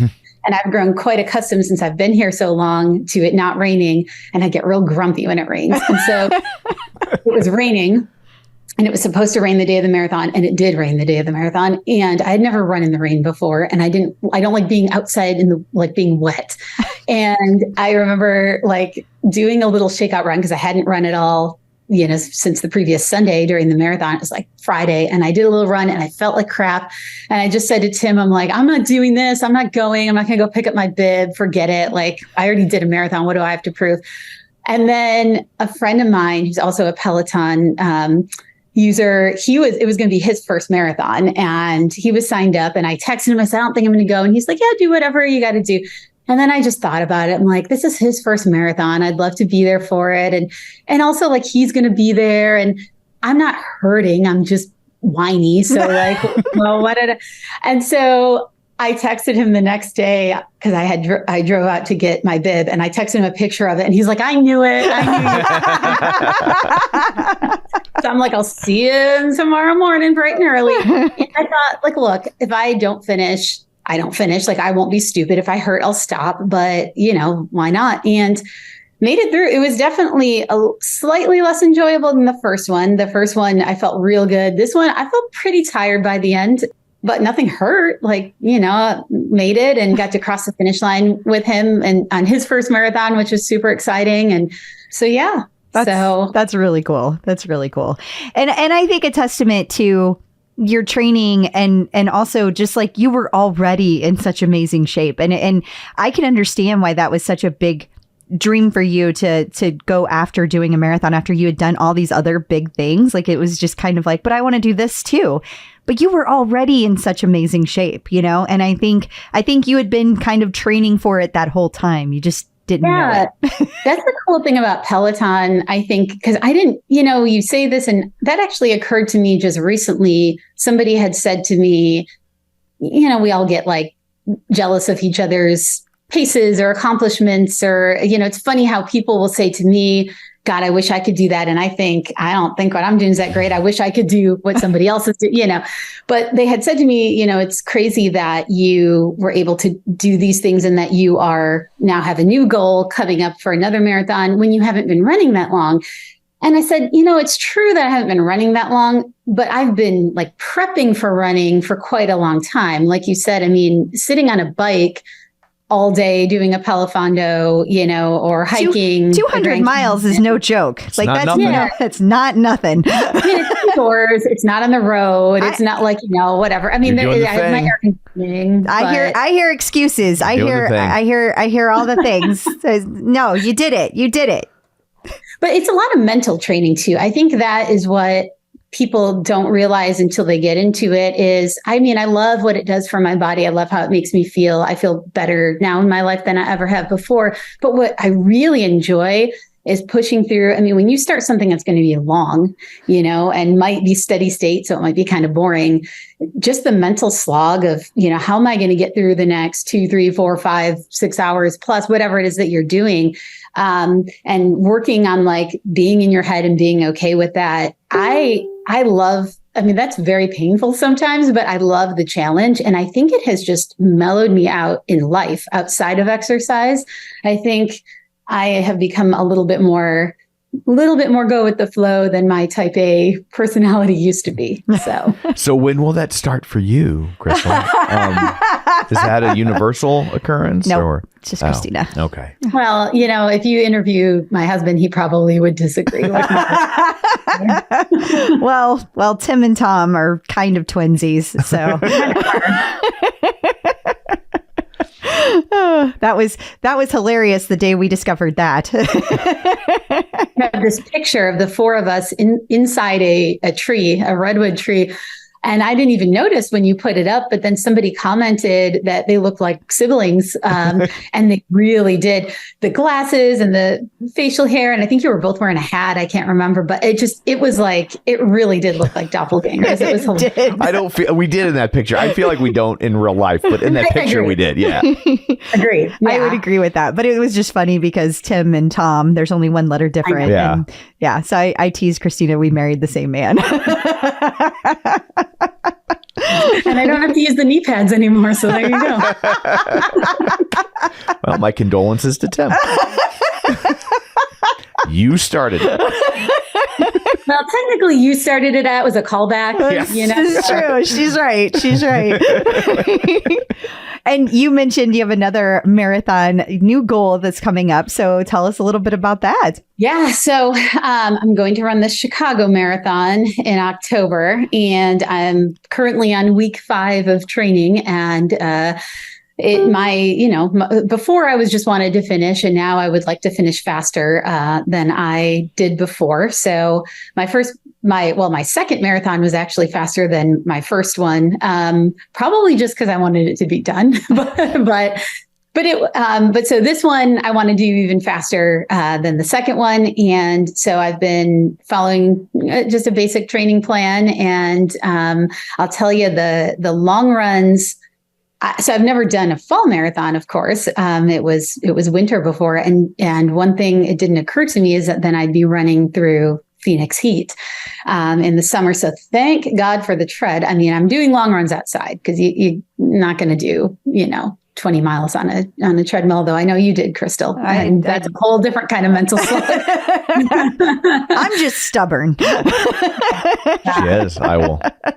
Yeah, that was amazing. That was amazing. But so been training for that, and it's been going really well. I've been doing the speed. Another thing I really like about having a Peloton tread is I've been doing the speed work inside, just because even if you wake up at 4:30 in the morning here right now, our lows are 90 in the 90s. That's the low. So you go outside and it's 90, and it's actually slightly humid now. Not the kind of humidity that most of the country experiences, but because we do get monsoon season. And so it just feels like crap, and it's hard to hit the paces you want to hit in speed work when you're in that kind of weather. But also I like on the treadmill, you set the pace and then you have to keep up with it unless you unless you turn it down. And so I like to put Becs classes on because she is chatty, and I like that she's chatty. She will just talk about TV shows she's watching, or just different experiences she's had, races she's run, and that helps distract my mind so I can listen to her talk about those things while I'm dying because I'm running really fast. And it's just very it's entertaining, it's distracting. But then I'm also inside in the air conditioning, which just helps a little bit. It absolutely, a little bit, a lot. That seems like that would be very helpful.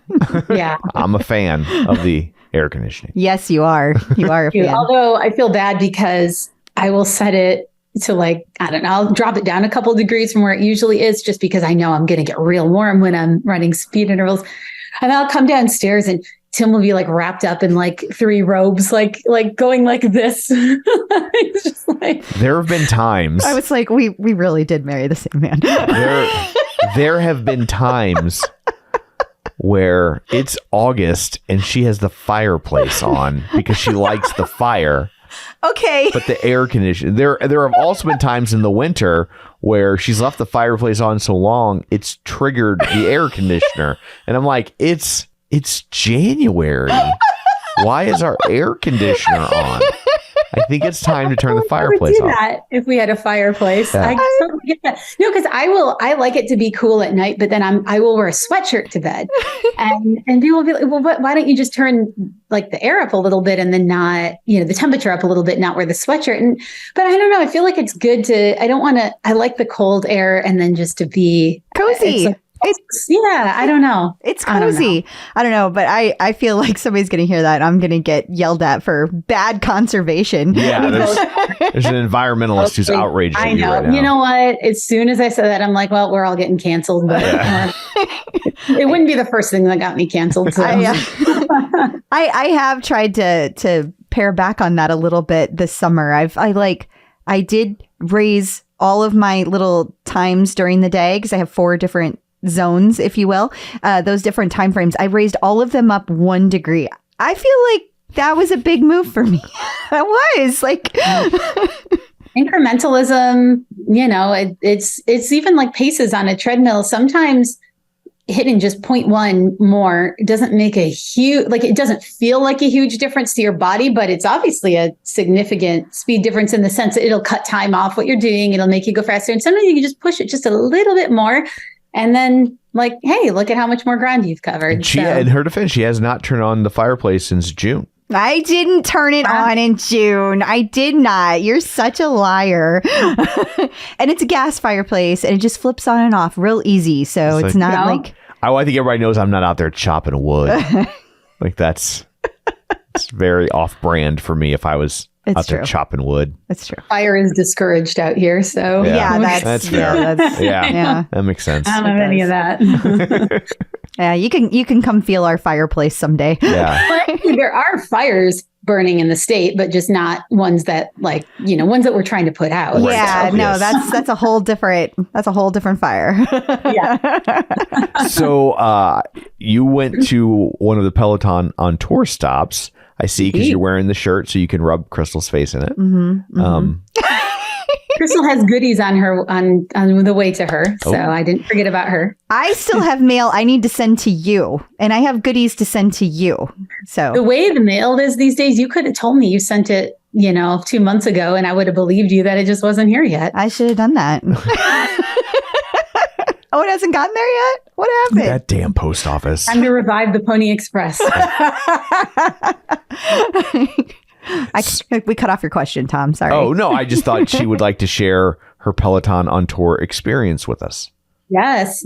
So I lucked out. So I went to Peloton on Tour LA, which was the very first stop. And I lucked out because before they had even announced the locations and the dates, I had already planned on being in LA that weekend for my best friend's birthday. And we had some plans Saturday night. And so LA is not that far from Phoenix anyway. So honestly, I probably would have tried to go anyhow, but I was already going to be there. So I thought, this is great. And Was not able to get into all the things because, as is typical with Peloton and with especially popular Peloton events, they all sold out very quickly. In fact, I had things in my cart that sold out before I clicked purchase. But also, I was happy I was able to do a couple because I am fortunate that I have been to the studio a decent amount of times. Both the old studio and the new studio, and so. I didn't want to push it. I feel like there's a lot of people that haven't even been able to do that. So, but the two things that I got to do, I got to do the walk and talk, and I got to do the high five crew, which is outside of live taping. It's not the people that did the actual behind the scenes in the taping, but it's like the people that get to stand outside and watch a taping. And it really kind of felt like when you see people on like the Today Show or Good Morning America or whatever, standing outside. But the first thing, the walk and talk, that was on Friday, and mine was at 9:00. And stupid me, I decided that because I was so excited to be in like cooler weather, even though it was apparently a heat wave for Los Angeles, it was 90 something. But I was like, that's our overnight low. So it sounds great to me. It was like 68 in the morning. So I said, well, I'm going to go. I'm going to start in Santa Monica and I'm going to run the coast, which Crystal and I have done together before too. And so I was lonely without you, Crystal. But I said, I'll go do that. I'll get in my long run and then I'll just pop over to Peloton because they did this from the Santa Monica showroom, which is right near the beach. So I didn't count on the fact that it would be incredibly foggy in the morning and like 90% humidity. And I basically felt like I was swimming instead of running. I put makeup on and tried to look cute before, right? Because I was like, oh, this is a long run. It'll be easy pace. It's cool. It's in the 60s. I mean, that's like half of our temperature, back home. And so then I can just show up and be cute for this walk. And I was like a drenched rat when that thing was, I had makeup like down my face. I was like sopping wet in my clothes. And because it was humid, nothing was drying. And I'm like, oh my God. So I walk over to the studio and I really could barely even see what I looked like because, there's not like mirrors in the bathrooms on the beach. So I walk in, not to the studio, to the store. And I will say from the get-go, the staff, and this was both the staff that worked at this showroom, but also the staff that traveled with Peloton. They were so nice and inviting. You could tell they really went out of their way. They wanted members to feel, like they had concierge service. It almost felt like when you go to Disney World and everyone's just like super nice and just wants to customize the experience for you so you have the best time. So Lauren, I wish I knew like her last name or her leaderboard or whatever else, but she was incredible. She came right up to me, started talking to me. Now, it could have been that she was like, we got to get her fixed up. And I was like, this is not our aesthetic. No, she wasn't like that. But she's like, oh, I see you got your workout in. And I'm like, yeah, like I wish I had somewhere to clean up, but I don't know where to go. She let me use the employee bathroom, the showroom, and they had a Dyson dryer, like a hand dryer. So I'm like up against the Dyson, like trying. Anyway, it was wonderful. So I got all cleaned up. She let me do that. And then they kind of just had us chill for a little bit while we were waiting for the instructors. And they did have the merchandise booth set up. And I know you posted some pictures, Crystal, but this is the water bottles. So they have one customized for each location. And for people who are just listening, it's just a white water bottle. It says Peloton on Tour on one side, and then on the other side it says Los Angeles. So they'll have different ones for each location. And then, of course, they had the bracelets, those little word project beaded bracelets. This one says Los Angeles, and it has a little Peloton like hanging logo on it. And I know they're silly because they're like bracelets that, a 5-year-old could make for a couple bucks, but I think they're cute. And I think that's actually how they produce them. Yeah. Yeah. Probably. For a couple bucks. And then probably. Thanks. Make me not want to wear it, Tom. It's my superpower. I'm a ruiner. Well, anyway, I'm going to go back to a couple minutes before when I didn't feel like I was, my bracelet was made by child labor. Besmirched with child labor. Yeah. But anyway, so they had that. They had the t-shirt, which I'm wearing, and you could customize it with your initials, which I did. You could also do the Peloton logo or a like a palm tree, which I'm guessing they'll have different, items for each city because the palm tree would go with LA.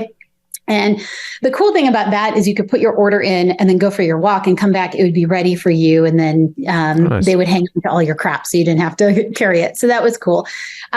Super nice. And when we went outside then to go ahead and go on the walk, that's when you found out who was going to be on your walk. So when you register, you don't know, what instructors are coming to the event, but you don't know which two are going to do your walk and talk. And I ended up with Katie Wong, who's a row instructor, and then Camila Ramon, who does all sorts of things, but bike and tread. And so so the two of them did our walk and talk, and they started with a warm up, and they had us all kind of do a circle. And I didn't expect that. It wasn't, obviously nobody's like making you do it, and it wasn't like it was that hard, but they're having us do like squats and, and I just got done with like my long run. So they're like, get down. Katie's like, get lower. And I'm just like, oh my God. Like, I'm warmed up. I'm good. I think people were looking at me like, man, like this girl does Peloton, but she can't even do one squat. Like, my quads are on fire. But anyway, but it was cool. They were, they had like somebody holding a boombox, like one of the Peloton employees. And it just, everyone was just having a lot of fun. They were trying to get us to have a lot of fun. They were trying to get us to feel like a very excited vibe. And so it was just exciting from the beginning. Then you start going on your walk. And the cool thing is the instructors, they just come talk to you. It really is a walk and talk. It's not like they stay at the front and you don't get to interact with them. It's a small group-ish. You've seen the pictures. What is it? Maybe it was like 30, 35 or something. It's pretty small. But they circulate. So Katie talked to me for what felt like, 5-6 minutes. There are a couple of us that were talking, and, she was so great because we look at her like, she's a celebrity to us. Right. And but she, I think being new and so down to earth, I think she was like more overwhelmed almost than we were. She was just like, I can't believe that everybody came out for this. And this is so exciting. And she was telling us about the cool things that the instructors got to do. They went to the Mission Impossible premiere the night before, and she got to do the red carpet and meet Tom Cruise. And so she's like fangirling over Tom Cruise. And I'm thinking, this is so funny because we're all fangirling over you, perspective, right? So it was just really great. And then so she was kind of in the back. And then what they did is they had us all kind of line up 2 by 2. And circulate to the front so that Camila, who is leading the walk, would have 2 people kind of flank her, and then she would talk to them. So you got conversation with her too. But then, she would do we do intervals of power walking or whatever, and then she'd have you kind of lead that. And she called me out. She's totally right for cheating because the power walk got so fast that I kind of just jogged it a little bit. Which is like typical for me. I hate power walking. It's really hard. And I always just jog. And she totally called me out with her microphone in front of everybody, but I deserve it. So that was really cool. I also met a really great member, and I unfortunately don't know her name, but I know her leaderboard name, but I don't know if she'd want me to share it. So I'll just tell her story. But she was there with her husband, and she was battling cancer. And she looked phenomenal. She looked so strong, and she was so incredible. Like that she made it through the walk totally strong. She's been doing Peloton workouts all throughout her, what she's been going through with cancer. And they were going to Disneyland afterwards. And she was just so happy to be there. And I just thought it was so cool because, that's a tough thing. You could tell it wasn't really something that she felt comfortable sharing until Katie had asked me about my Peloton journey. And so I shared, which I never felt comfortable sharing about the RA either, to be honest, until recently when I thought, kind of helps people learn that they can do things too. And so I shared that with her, and she overheard me and said, hey, I want to would love to tell you about what I'm going through and just kind of swap stories. I do not want to compare RA to cancer because it's much harder what she's going through, but it was just cool that we were able to connect that way. And I think it was just very conducive. This is how the Peloton community is, right? And so going to this, this was a very much a snapshot. If people haven't been to the studio at all and they haven't really done an in-person Peloton event, I think what you expect it will be like, the kind of the vibe you get from connecting with people online and on the leaderboard, it's gonna feel like that in person. It's just everybody was friendly. A lot of people didn't know each other, but they were all talking and laughing and having a good time. So it was really great. They did have us at the walk, then pull over midway and do a little workout, which again, wasn't expecting. And they're filming all this, right? They're like filming because they want B-roll for their classes and everything. So then I'm just like, I don't want to be the person that's not getting low in the squat, like when I'm right on camera, So, and of course I'm wearing like the brightest colors in the group. So everybody knows like that's me. And so it was, but like squats and jumping jacks and things like that. And again, it was not stressful in any way. Like not everybody did all of them and nobody cared. It was just fun. But it was just, it was really cool. We did have one funny thing happen because they had Peloton employees around to just try to keep it to just us so that we didn't get like stragglers coming in. But we had this guy in a bike and he was super weird and he came kind of close to the group and then he started like copying what we were doing. And so Katie, and Camila totally called him out. They're like, "Hey, weirdo on the bike!" And actually, Camila was like, "Hey, the Peloton app is 90 days free. Like, if you want to try it." That's amazing. So funny. She's on commission because she's still new. I think is what that's about. So she gets $1 for every sign up. I remember some people we ran into on the beach during our walk that were weird. Different. Yeah. You get all kinds in California or I guess anywhere. But but he was weird because I saw him later on when another walk went out with Kendall and Adrian. I saw him kind of like following them too. So it was a little weird, but the staff did a great job keeping it was very safe. It was very fun. It wasn't like you never had to worry about any of that. You could tell they were on top of it. They were watching everything.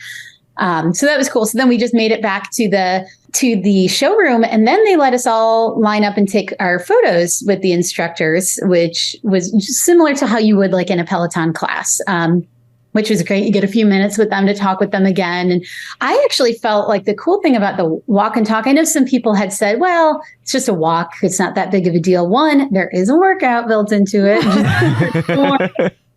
A surprise workout. But also, if you are interested in getting instructor time, you get more time with the instructors on that than you would in a class. Because if you think about it, in a class, it's so much fun being in the class and doing the workout. And there is no experience like being at the Peloton studio. But you're really just meeting them a couple minutes afterwards. And with the walk and talk, it's just like you're going for a walk with a friend, but they happen to be a Peloton instructor. So I loved it. I thought it was more fun than I thought it would be. So that was great. And then the next day we did the high five crew and actually brought my friend who is not a Peloton user, but is going to be.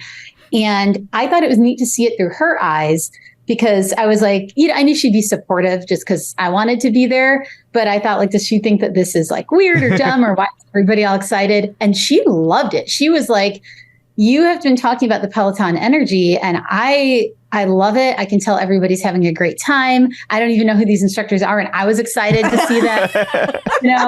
She loved Katie.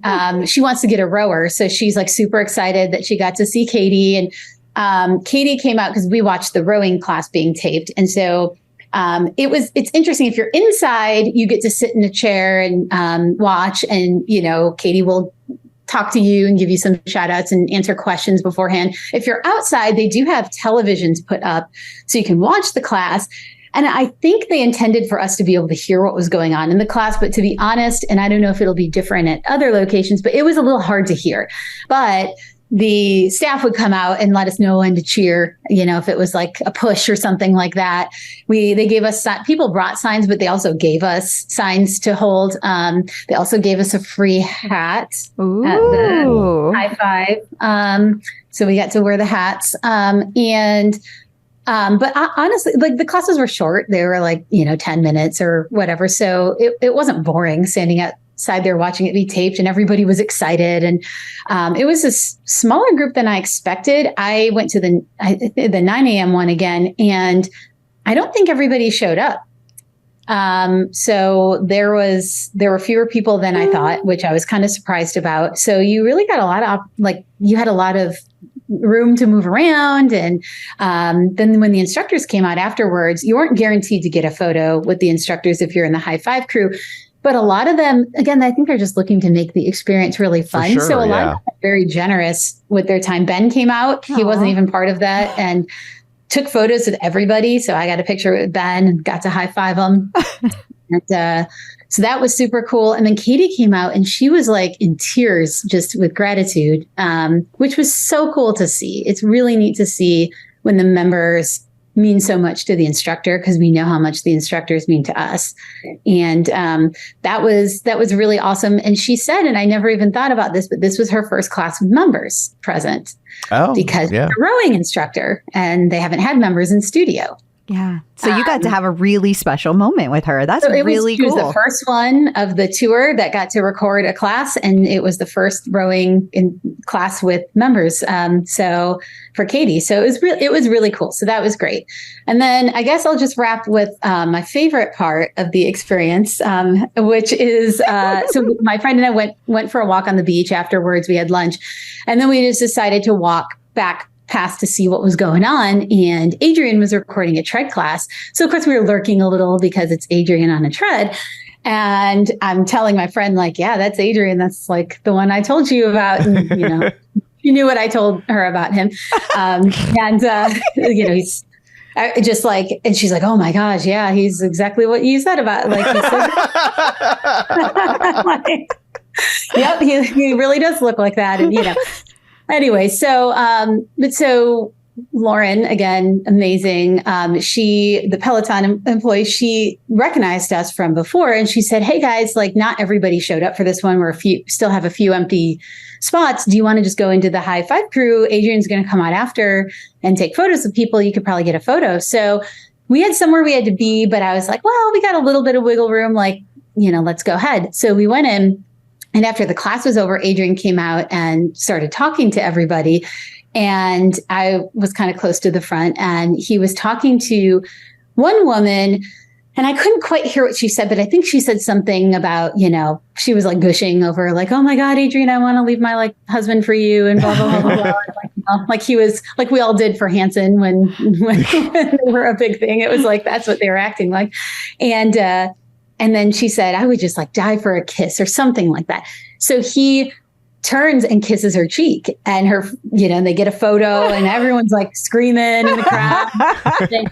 So I turned to my friend and I'm like, I'm going to get a kiss too. If she gets a kiss, I get a kiss. So, it's like the hats. If they're handing them out, you want one. Yeah, exactly. It's like Oprah, you know, like you get a kiss and you get a kiss and you get a kiss. I said, and she's like, how are you going to swing that? And I'm like, oh, just watch me. So he's talking to this guy about strength training. This guy was just talking about like, hey, how do I become a better runner? And Adrian's like, strength is really important. So I kind of butted into their conversation toward the end. Like I let them have their time. And it seemed like, you know, we knew they were going to clear the area for the next class that was going to start. So I go up there and I said, yeah, I really agree about strength training. And, you know, that's really helped. He said, it's good for your joints. I said, yeah, I've got bad joints. It's really been good for my joints. And Adrian's like, yeah. So you know what I mean? And so then I just said, all right, Adrian. And I pointed to my cheek. Everyone cracked up. And Adrian was such a good sport. He's like, oh man, you didn't come to talk. You just wanted. He's like, I see through you. Totally. He was so sweet, such a good sport, gave me a kiss on the cheek. My friend took a picture. Everybody's like cracking up and laughing. And, but just so, you know, like just such a nice guy, like because different instructors get different reactions. And, you know, again, around Adrian, it really did kind of feel like you were back at like a teeny bopper boy band concert. Well, I see what people do on Facebook. So yeah. And to be clear, I was very chill with him. I was very respectful and chill. I have video evidence of this. But you know, people were, and he was just so nice, like so nice about it. So generous, like so talking to everybody, really sweet. I mean, these guys must have been exhausted because I saw that after that full day, you know, they all went out to Disneyland, which is not close, and saw the Haunted Mansion, you know, we're there for like the Haunted Mansion release. So those guys must have been exhausted. But really, just overall, I think, like with anything, the experience is a little bit what you make of it. If you go and you show up and you don't talk to anyone, you don't interact with anyone, you stand in the back of the line, and, I mean, I still think it would be fun, but I think if you talk to the staff, if you tell them, hey, so-and-so is my favorite instructor, I didn't get a ticket to see like Ben, but do you know if he's coming out anytime soon? If he is, they're going to help you. They're going to help you. Yeah. That's what it felt like. I can't guarantee, of course, and I don't know, but I mean, they really wanted people to have a good experience. So they're going to help you with what they can. All the members were so friendly. My friend said she loved how diverse the group was. And I don't just mean like, I don't mean racially diverse, although there's that, but like gender diverse, age diverse, people at different points of their fitness journey. It was a great representative sample of what we know the Peloton community is. And so I say, if you are, in one of these cities, or if you don't mind traveling, I think it's totally worth it. I think it was really great.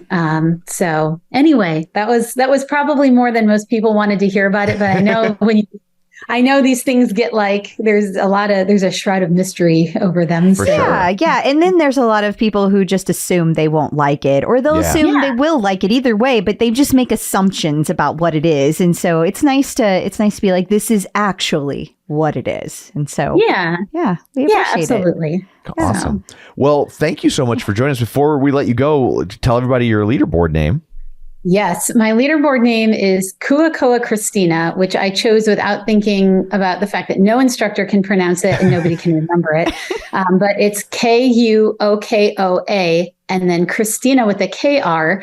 And Kuakoa means freedom in Hawaiian. My family lives in Hawaii. It's been an important part of my life for almost my entire life. And freedom is extremely important to me. Not obviously political freedom is important, but also, the way that I feel when I'm able to move my body through running or exercising. I feel Capital very free. F and lowercase f. Yes. We like all the F's. What? That went a different way. Did it though? Did it though? You never know. Yeah. You never know. Well, thank you so much for taking time out of your day to join us. We really appreciate it. Thanks, guys. Great to be here. Thank you. The Clip Out. So I guess that brings this episode to a close. Until next time, where can people find you? They can find me on Facebook at facebook.com/Crystal D. O'Keefe. They can find me on the Threads, Instagram, and sometimes on Twitter. And of course, the Peloton leaderboard at Clip Out Crystal. And you can find me on Twitter at Roger Kubert or on Facebook at facebook.com/Tom O'Keefe. You can also find the show online at facebook.com/The Clip Out. While you're there, like the page, join the group. And of course, don't forget that you can watch all of these on the YouTube. So that's it for this one. Thanks for tuning in. And until next time, keep pedaling And running. and rowing. Bye. Clip in.